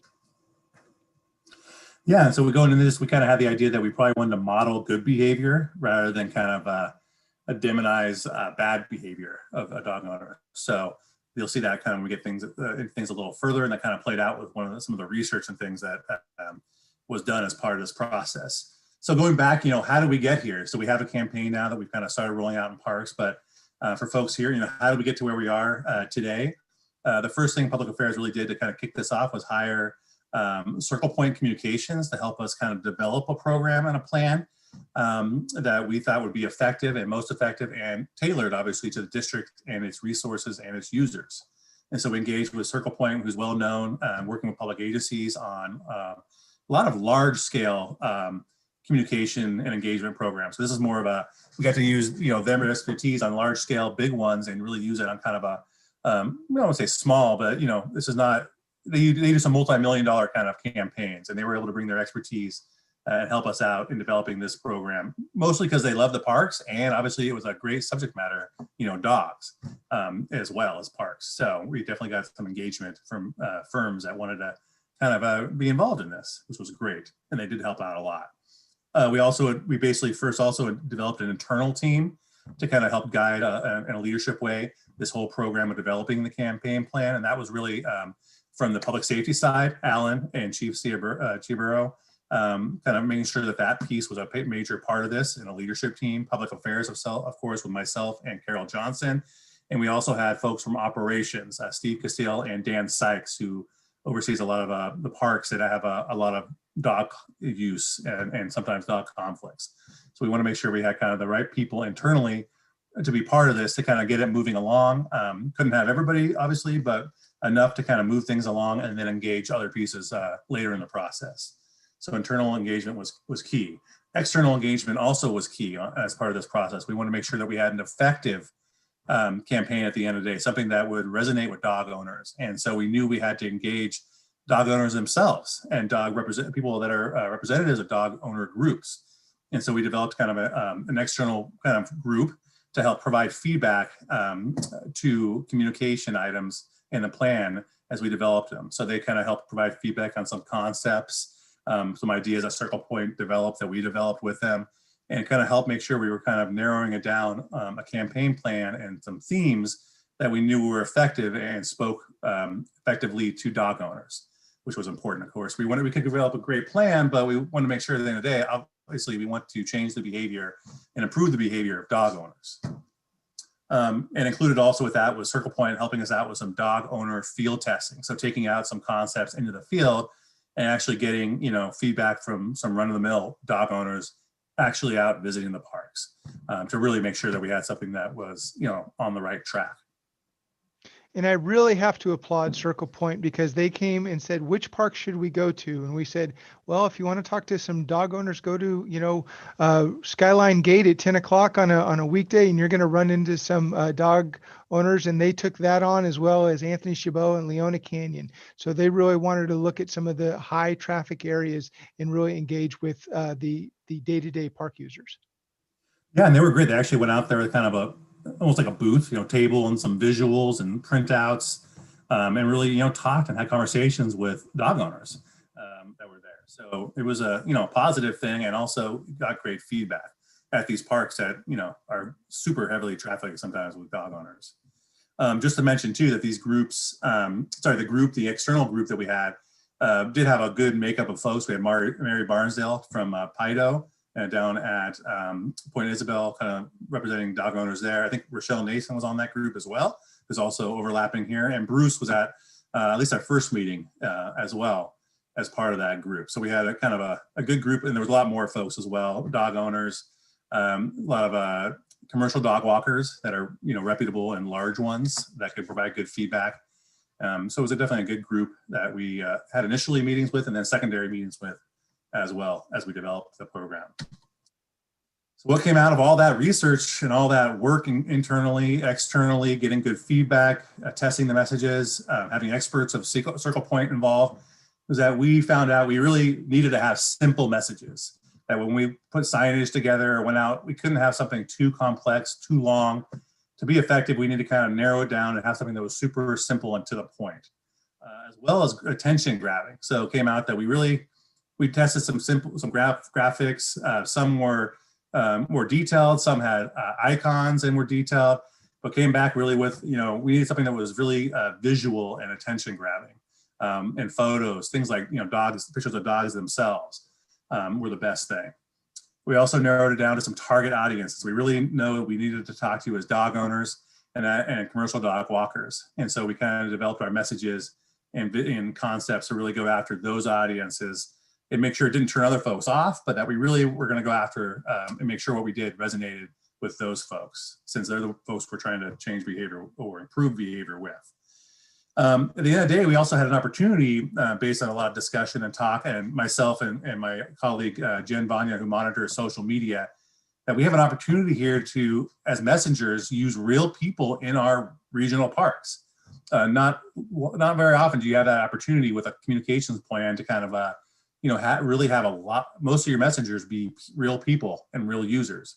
And we really had an opportunity here. There's people, I can say from monitoring social media, there is a plethora of folks out in the parks, visiting the parks, having a good time, and with their dogs. And you'll see some of these photos. You've seen them throughout, actually, in the presentation and the slides. These people, people are posting about their trips to the parks and their animals that they're with. And so it's a great resource for the visual component and the messaging component of the campaign. And we know also with this that we have a lot of internal communication vehicles, but we really could utilize a wide variety with partnerships with other agencies, getting out, people, the media likes dogs. We know we can use kind of a wide variety of communication channels to get out the message and the plan. So we know that that was a piece of this. We found that people really want to be ambassadors and they want to model good behavior. And through the social media campaign, it really allowed them to really kind of model that behavior and be stars of their own media campaign. And they did a tremendous job. Yeah, I can't tell you, like I've personally emailed a lot of folks with these pictures that you're seeing. I've emailed them, hey, can we use your photo on social media and other, in our other campaigns about Pup Pro to encourage better behavior in parks. And they're all are coming back like, yo, please do. We need folks to be better in the parks, picking up their poop, or, they really want to be. I didn't know that was going to happen, per se, because we're using their photos, right, and putting them out there. But no, they've all been really happy for us to use their photo as part of this effort. And so some of the kind of thematic messages that we came out with, kind of taglines, be respectful, share your parks, was a big, huge one. Kind of the main one that really popped out with all audiences. And we have some kind of other ones we can use as well that were positive. Love your dog, love your park. And this is your park, your community. So narrowing it down to what these are about. And it really comes down to, being respectful, sharing your parks, so we can keep parks enjoyable for everyone. And with the underlying theme throughout there is that to reduce trail conflict and allow people to equally use the parks. All have access and basically everyone can enjoy the parks.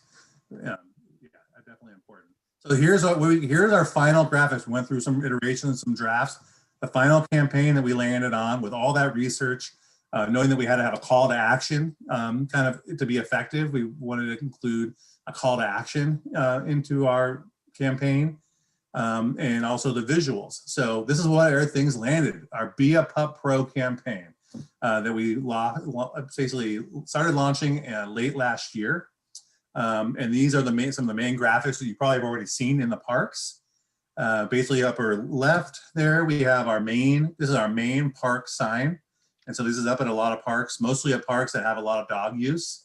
We know we need to get more of these signs up as well, but obviously, I'll talk about it in a second here. COVID obviously happening this year kind of really, let's say it threw a monkey wrench or it really challenged things with this campaign in many ways.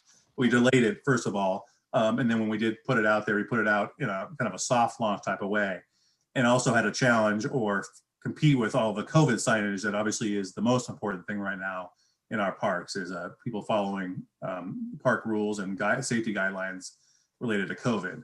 But here's our main sign. The main graphics is simple. We came back down to 3 kind of bullet information points to kind of communicate to folks. The bag it and bin it being a huge one. We know there's a lot of folks that, complain about that issue, and we really could use the public's help on that. Leash your pup and in designated areas is also a big one. And kind of the way we phrase it is to kind of encompass a lot of areas and then put them there in parentheses. You're talking about parking lots, trailheads, picnic areas, and paved trails. The folks need to leash up their pups in those areas.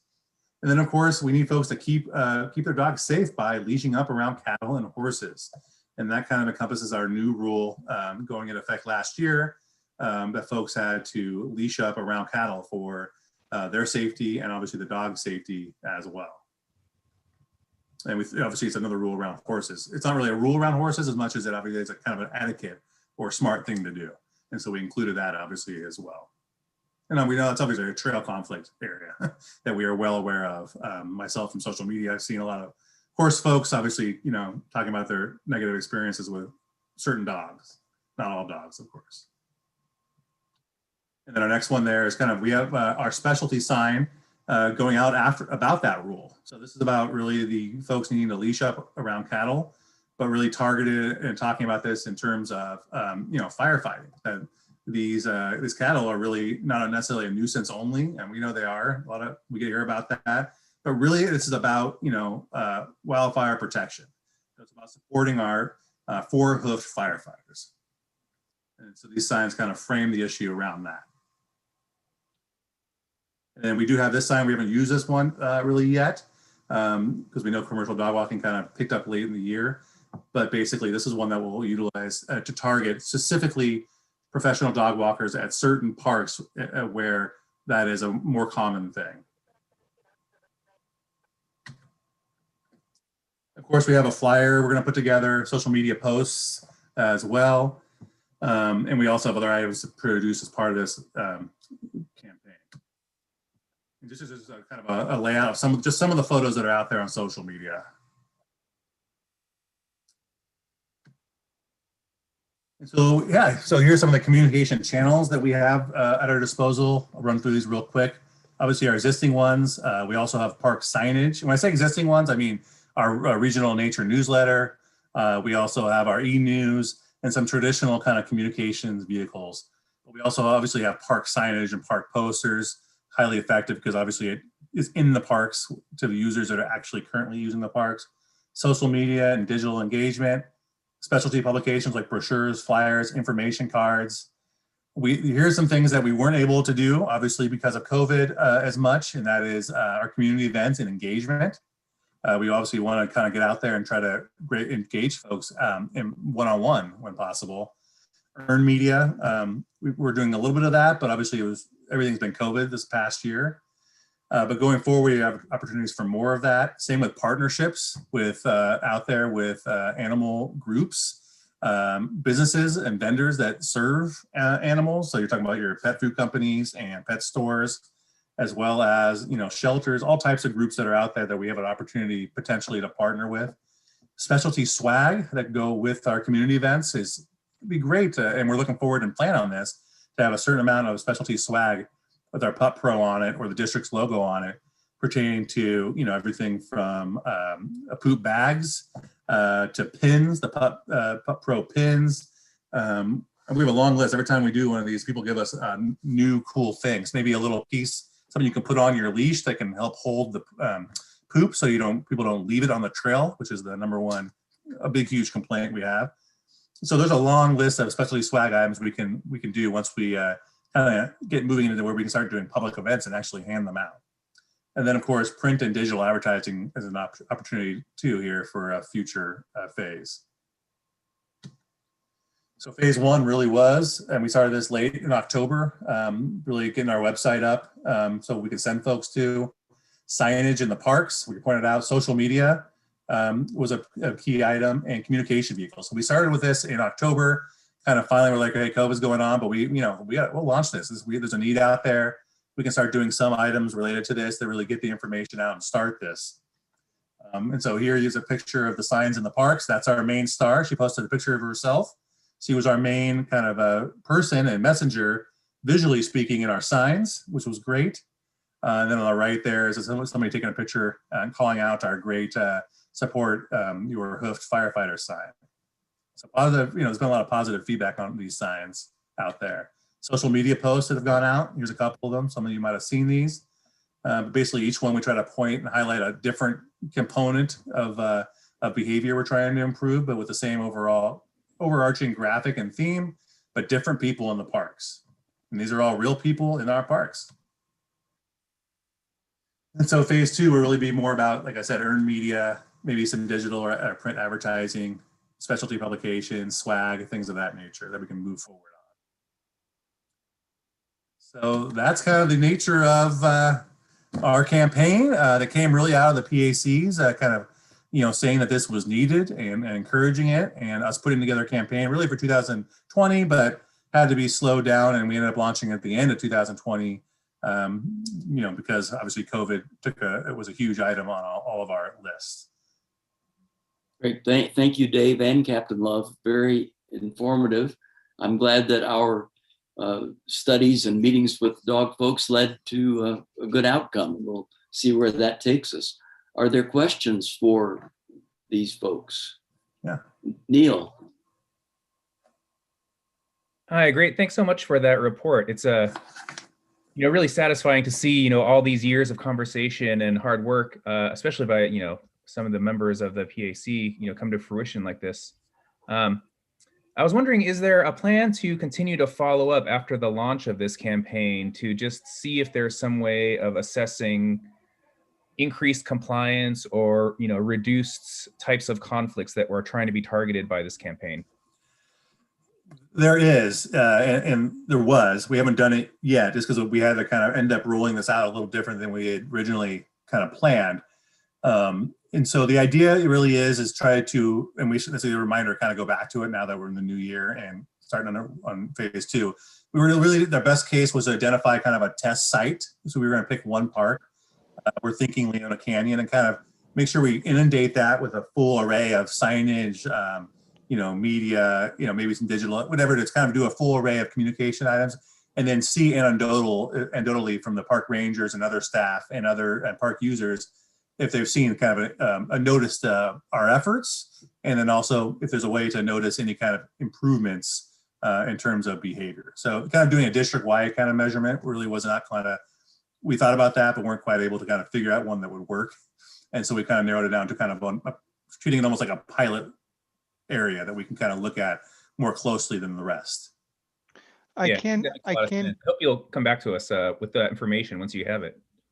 I can tell you, Neil, Chief Chaburo has us report monthly on stewardship citations, which do include dog citations. And over the past 3 years, the number of dog-related incidents has gone down and citations have increased. So it seems to be working after we started talking about it a few years ago. That's great to hear. Thank you. Linda, I see your hand, but let me call Rochelle first, and then I will get to you. Thank you. First, thank you for this terrific presentation. I think that the materials are just wonderful. They're so positive and upbeat and real, that it's really tremendous.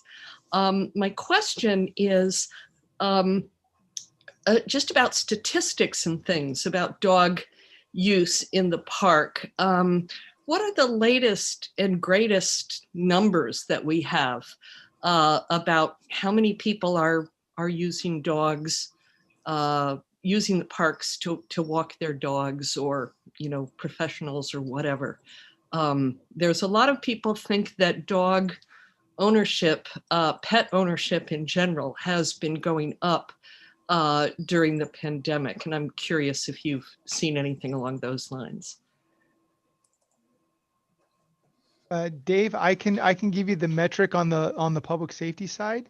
Over the past 3 years, for example, in 2020, we had 155 dog-related incidents. That's a decrease of 9% from 2019, where we had 172, and it was a decrease of 8% from 2018, where we had 185.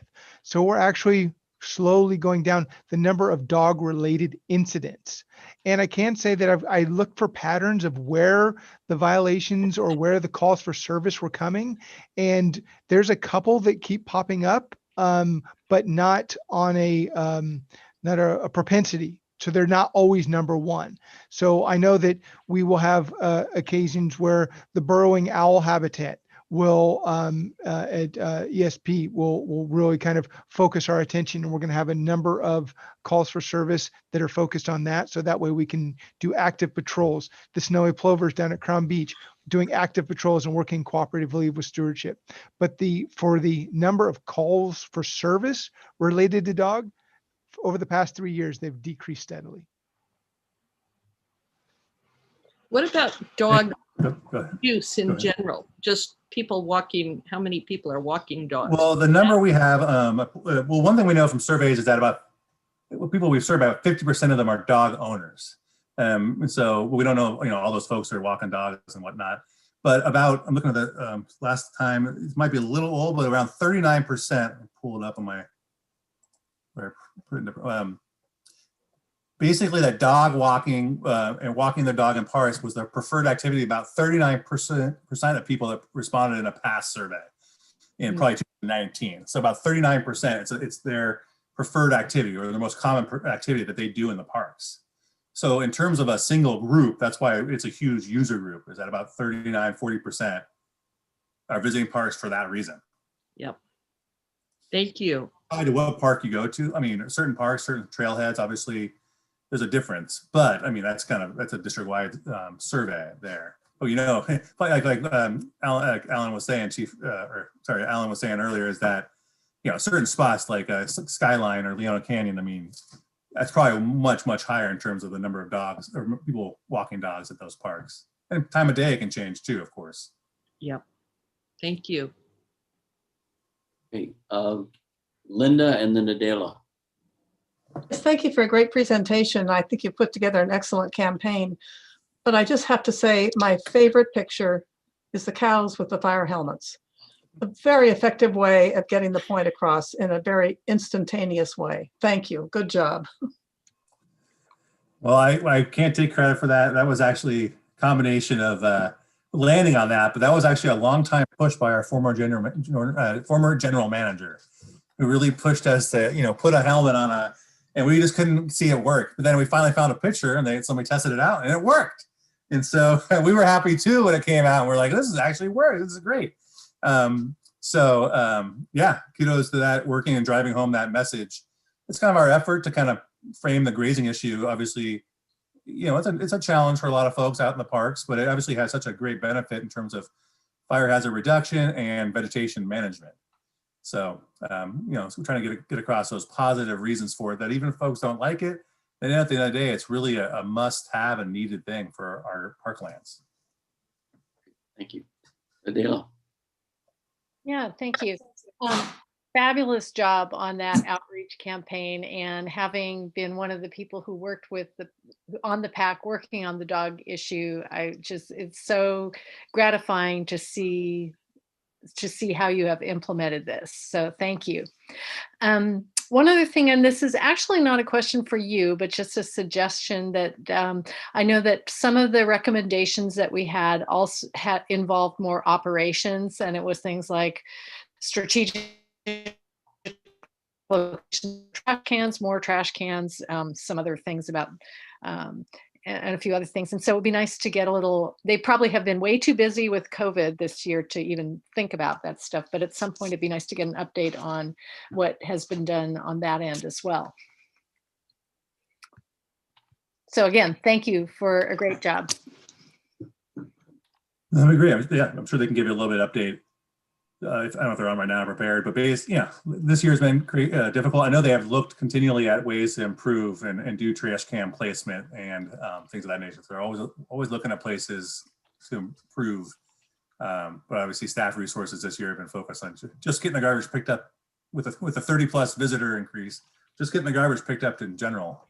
Yeah, I figured they've been too busy with other things. Yeah. But it's a common thing we hear on a lot of our social media posts where we do monitor the feedback, is obviously people they really would appreciate, trash cans, on the trails, more up the trail. And so it's a challenge between that and also can't speak for operations, but it's not necessarily quite that simple necessarily sometimes. I know they do the best, they do the best they can and place them as where it makes sense and they're operationally can maintain it. Yeah. Great. Are there other questions? If not, thank you all very much. We are running short on time. We have 2 items left. One is a report from Director Corbett, and we also have what's hopefully a brief presentation on Roddy Ranch that we need to do tonight. So Ellen, if it's okay with you, I'll go to Roddy Ranch first and then hear from you. Is that okay? Sure. All right. Devin, we'll turn it over to you and Eddie. Thank you. Great. Thank you, Rick. Good evening, everyone, PAC members and the public. I'm Devin Reef, Principal Planner with the Park District. Pleased to bring you an update on our planning efforts out at Roddy Ranch Golf Course, the former golf course that's now becoming a regional park in Antioch in East Contra Costa County. In terms of planning process, we do this. We bring you, the PAC members, an early peek at the planning efforts, and we will be back again in many months when it's time to look at the plan for adoption. So I'm going to introduce Eddie Willis. He's our planner. He's our project manager.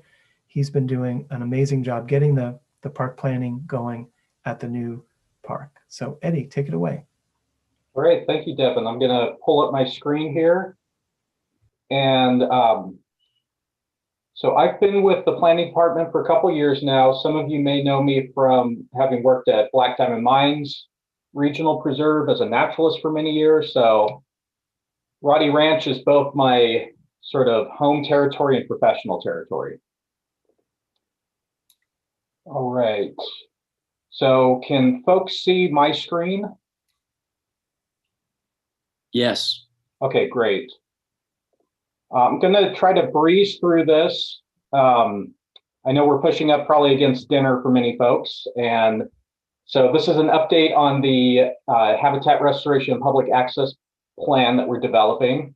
So the location of Roddy Ranch is just southeast of Black Diamond Mines and northwest of Round Valley Regional Preserve, just south of Antioch, just west of Brentwood. And we are focusing specifically on the 230 acres of a former golf course. Possibly some folks in the audience had gone golfing there at some point when it was open in the early 2000s. So it's located in eastern Contra Costa County on the border of Antioch and Brentwood. It's part of a large swath of land that is that was purchased with the Park District by the East County Habitat Conservancy. That's lands that stretch from Clayton Ranch, south of Black Diamond, out to Vasco Road to the southeast near Byron. And we purchased Roddy Ranch in 2018, and it had been shut off as a golf course for a couple of years by that point. So just about every imaginable weed you could think of was growing out of the cracks there. We've done grazing and integrated pest management to keep that in check. And it sounded like maybe somebody was trying to ask a question just now. You need to go into presentation view, Eddie. You're just in your regular PowerPoint here. Yeah, I tried the presentation and it didn't seem to, I'll try it again. Of course, there it goes. All right. Thank you folks for bearing with me. Should be a nice big view now. So we've been doing grassland management out there for the last couple of years. It was pretty weedy to start. Through grazing and mechanical and chemical means, we've been able to somewhat restore the golf course to a more natural landscape already. In March of last year, basically right as COVID started, we hired Restoration Design Group. It had been in the works for a while and COVID hit and sort of put us all in shock. But we got back on track in the summer and started going out and doing tests and research at the sites to see what we're working with. So that will culminate in an existing conditions report, which will be published soon for public viewing. Our overarching goals for the site are visible here. We have both restoration goals as well as recreation goals. And the main focus of the East County Habitat Conservancy is to preserve habitat lands for special status wildlife and plants.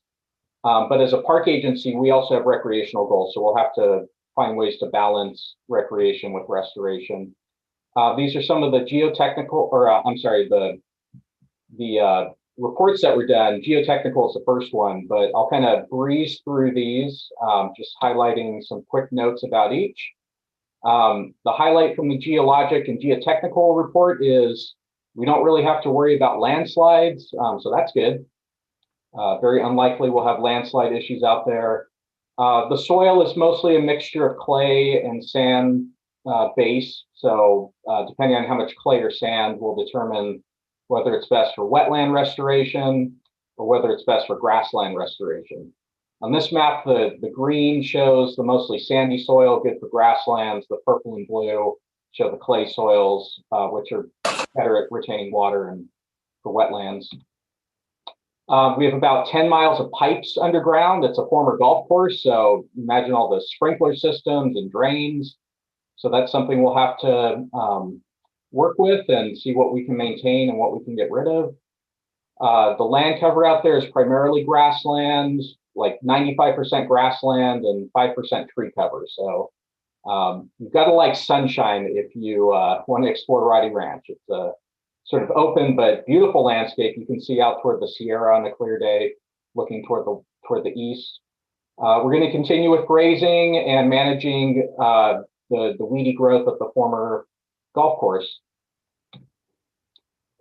This map just shows some of the swaths of more natural grassland in green, and the yellow shows where the greenways were. And when the sprinklers shut off, that's when the weedy plants came up that we've had to try to control.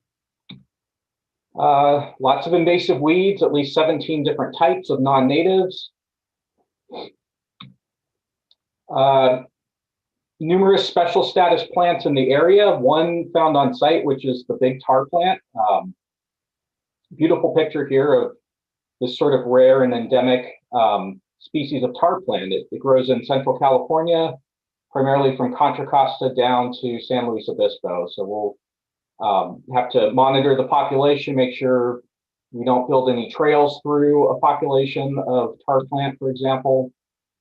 Several special status wildlife species are known to the area, including reptiles, mammals, and others.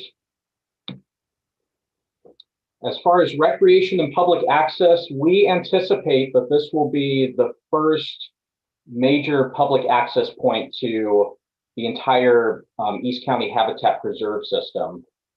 We've had ongoing studies in other lands for the past several years.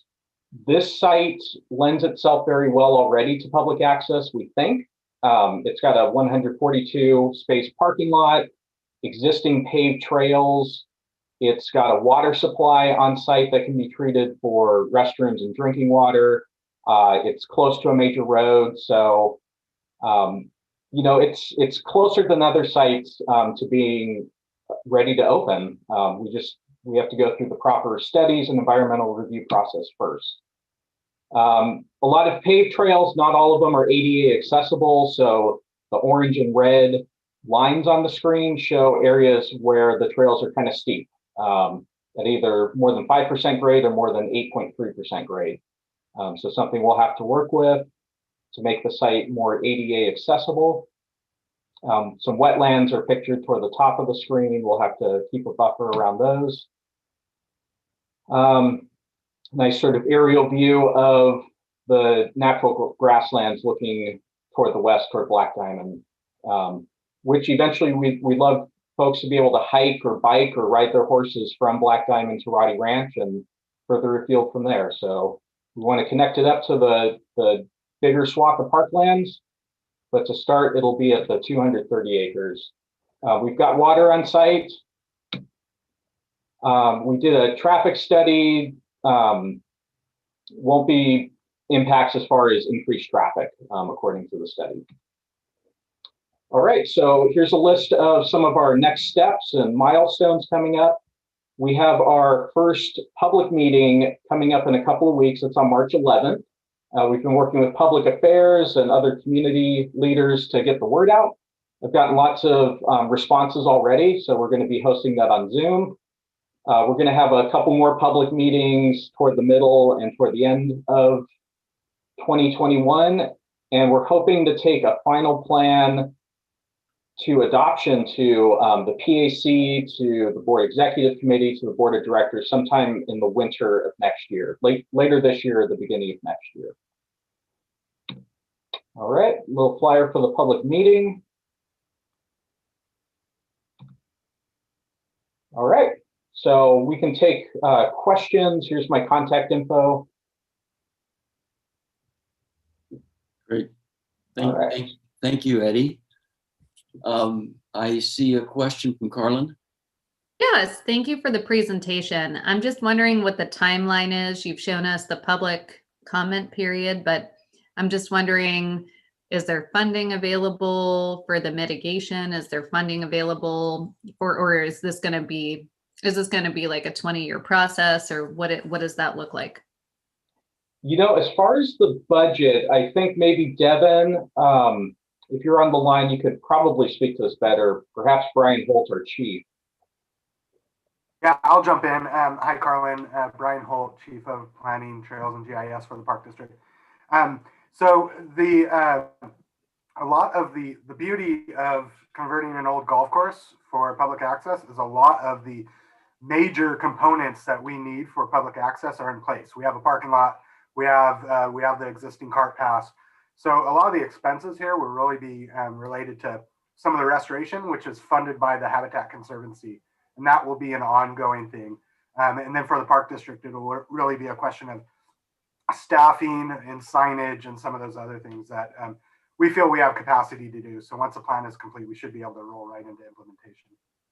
Okay, and so is that like a 3-year process for the plan, or what does that look like? You know, I'm always reluctant to give a really firm timeline at this point in a planning process, but I would say 3 years is probably a reasonable expectation. Yeah. Okay. Thank you very much. This is exciting. Great. Okay, Elisa, you have a question? I do. Great presentation. I'm excited to see things happening at Roddy Ranch. I think we had a field trip there as a PAC a couple of years ago, and we got to experience the potential beauty of Roddy Ranch. It was pretty dry then. So I saw a question in the chat that Brian already answered about the trees, if there's a possibility of planting trees. I know it's oak woodland. Is there a possibility of restoring any oaks out there, like over time? So long process. Yeah, so naturally it's a semi-arid region. It receives about 13 inches of rain a year, which is perfect for grassland habitat, but naturally it just doesn't support oak woodlands as much as if you go further, closer to the coast. We are considering plantings near the staging area, you know, shade for cars around the picnic sites, but further afield, maybe a few trees here and there, but we're not looking to try to, you know, we want to get people excited about grasslands, which might be a real challenge to get people buzzing about grasses, but that is going to be one of our goals. Is like, this is the lay of the land. It's a grassy, sort of almost prairie-like environment, and we want folks to appreciate that and get excited about it. So a few trees near the staging area, near some of the facilities, but out in the fields, it'll probably be still about 95% grasses. Okay, as you mentioned, it's going to be very hot because, I mean, that part of Antioch gets a lot of heat. And so what about connecting down the line through our partnership with East Contra Costa HCP? Are we going to be connecting through like Lone Tree Valley, maybe all the way to Black Diamond Mines? What does that look like? Yeah, so we have a general plan to have trail connections running from Black Diamond to Roddy Ranch / future Deer Valley, which is the larger swath of land around Roddy Ranch, down to Marsh Creek State Park to Round Valley. So having this large trail connection, we don't have any specific alignments. We're still trying to negotiate that. Brian or Devin, if you want to chime in about more of the big picture stuff, feel free. Yeah, I mean, that's the beauty of just what's been happening out in East Contra Costa County and with the acquisitions and the partnership with the Conservancy. I think Seth Adams with Save Mount Diablo describes it as reassembling the Diablo wilderness. And so connectivity is a big part of that. We've got the connections between Black Diamond Mines and Deer Valley, looking at the connections to Marsh Creek State Historic Park, and then Los Vaqueros. And so the challenge is actually developing the trails that can connect all those. And we're always looking for those opportunities and working with the cities and their trail plans. I will say to the north of Roddy Ranch Golf Course, to the north of Empire Mine Road, is within the city of Antioch urban limit line. And there's been a series of different development proposals there that, we're evaluating and looking to work with the city to provide whatever connections that we can get through those projects as well. Thank you. Very exciting. Director Corbett, did you have a question? No, I bumped my hand by mistake when I was chatting with you. Okay. Are there other questions? If not, this is an informational item, so we can look forward to hearing more as the process develops. So thank you, Eddie and Brian and Devin. Thanks all. As I noted, Director Corbett has joined us now. I think she had a fairly extensive report for us, but we may not get to hear that tonight since we're running into everybody's dinner time. But I would like to give her a chance to make some brief comments to us. So the floor is yours, Ellen. Thank you very much, Rick. And I'm glad I came tonight because I got to listen to some extremely interesting reports. And thank you to everyone for the work that you've put into this, staff and PAC. I know the PAC was very involved with the public in the crafting of some of the ideas around our dog policy. And the board is very grateful for your work on that. Because as you know, sometimes issues can be a little, you know what I mean. I see Rochelle smiling. She's an elected official, she knows. So thank you for that. So I was scheduled to give the board accomplishments for 2020 tonight, but I will not launch into that. I will give a very, very short report and ask that I come back at a future meeting to give that report. But I wanted to talk about some things that are very timely and significant for this month. I want to wish everybody a wonderful Black History Month. And the board designated by resolution Black History Month at our past board meeting. And in fact, there is going to be a really great opportunity to celebrate Black History Month this upcoming Thursday, the 25th, from 5:30 to 7:30, where there is going to be a Zoom webinar that is going to be led as a conversation amongst many of our Black employees to highlight people's paths and experiences and their contributions to the Park District. So I think that's a wonderful way to celebrate Black History Month. And one of the most significant things we did do last year was to pass a resolution basically supporting people of color and denouncing racism. And what grew out of that was part of some work that even began before last year, which was to make sure that we hire a consultant to help us ensure diversity, equity, and inclusion in the workplace here at the Park District. And tomorrow is the kickoff for those efforts. So East Bay Regional Park District-wide staff and board members have an opportunity to participate in that kickoff. So I think that's quite significant. And one last thing that is very timely I would like to mention is, I don't know if this was mentioned earlier, but as you may know, the board has been very, very busy over the last several months since November, working on a process for GM transition. And we're very, very close to culminating the end of that process. I want to let you all know, I can't make any announcements, I'm not going to, but I want you all to know we had some really wonderful, strong candidates for the position. And we're just so fortunate that people nationally think so highly of the East Bay Regional Park District that we had the opportunity to interview some really great candidates. And the final choice has been difficult, but not because we didn't have good candidates, but because we had good candidates. So I just wanted to let you know that you'll be hearing something not too long from now about our process in that transition for our general manager.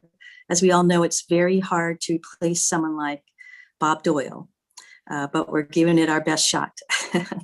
So thank you all. I hope to be back soon to give you the year in review, the board's year in review for 2020. And thank you, Rick. If there's any questions, I'm glad to answer them. I see that Rochelle has a question for you. Yes, Rochelle. Always with the questions. Just one, I'm wondering if we, if there will be a chance for the public to know who the final candidates are before the final selection is made, if there will be any public input into the process. Well, that is a very interesting question. I cannot specifically answer that for you. I'm sorry that I cannot. There were a lot of discussions with regard to that. We did have a process as part of the review of qualities we were looking for in a general manager. We did have time set aside on a public meeting that we publicized and noticed and allowed the opportunity for the public to speak with regard to that. We didn't get too many people participating in that, but we did have that in December. I'm so sorry I can't answer that. I can't answer that question for you. I know that we're very close to the end. I know there's discussions on how we're rolling this out, but we've been very confidential, as you know, to protect the privacy of the applicants as well, not because we don't want to hear from the public, but that's all I can say for now. But thank you for the question. Thank you, Ellen. Any other questions for Director Corbett? Great. Well, thank you. We will look forward to hearing your 2020 year in review in the future. Sorry to cut you short tonight. I see No thumbs worries. up from Michael Gregory. So yes, we're in good shape. A lot of great information. Thank you. Yeah. My apologies to everyone. We bit off more than we can chew tonight in terms of the agenda.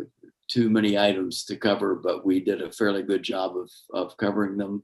And let me just move on to the last few items. Are there any urgent comments that PAC members would like to make? I'm not seeing a rush of people who don't want to go to dinner at this point. Let me, as a report from the chair, just let me mention a couple of things very briefly. We've mentioned this before that Michael Gregory, Adela, and I are all on the Trail Users Working Group. We met last Friday to have presentations from the mountain biking community, and that was a very interesting discussion. There are lots of different opinions that need to be worked through, but I think that we had worthwhile and a good discussion despite all the disagreements. The next meeting is going to be featuring the equestrians. So if you have input on that and want to talk with me or Michael or Adela, please let us know. The other thing that several of us participated in recently was the listening session that the staff put on, or actually it's external consultants who brought people in to give feedback about the district.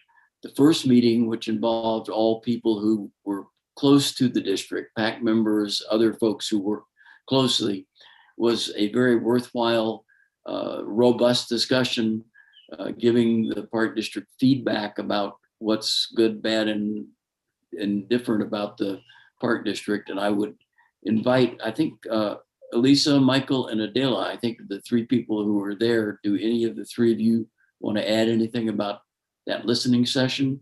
The next two sessions that are coming are outside people who are not necessarily connected with the park district.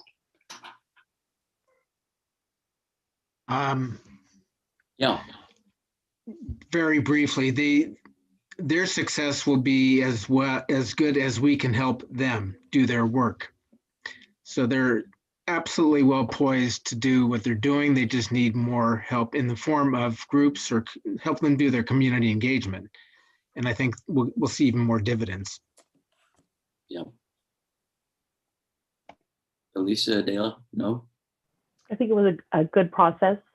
Got to discuss how we got involved with the Park District and kind of where we think we can connect better with different communities. I think overall we had really good feedback. Yeah, I'm sure we'll hear more back from staff as the process goes forward, but it was worthwhile. Wow, it's dinner time. If there is no other business to take care of, I would recommend that we stand adjourned. I don't hear any disagreement with that. Okay, thank you all very much. We'll see you next month. Good Thank night. you. Good Good night. night, everybody. Nice to meet you.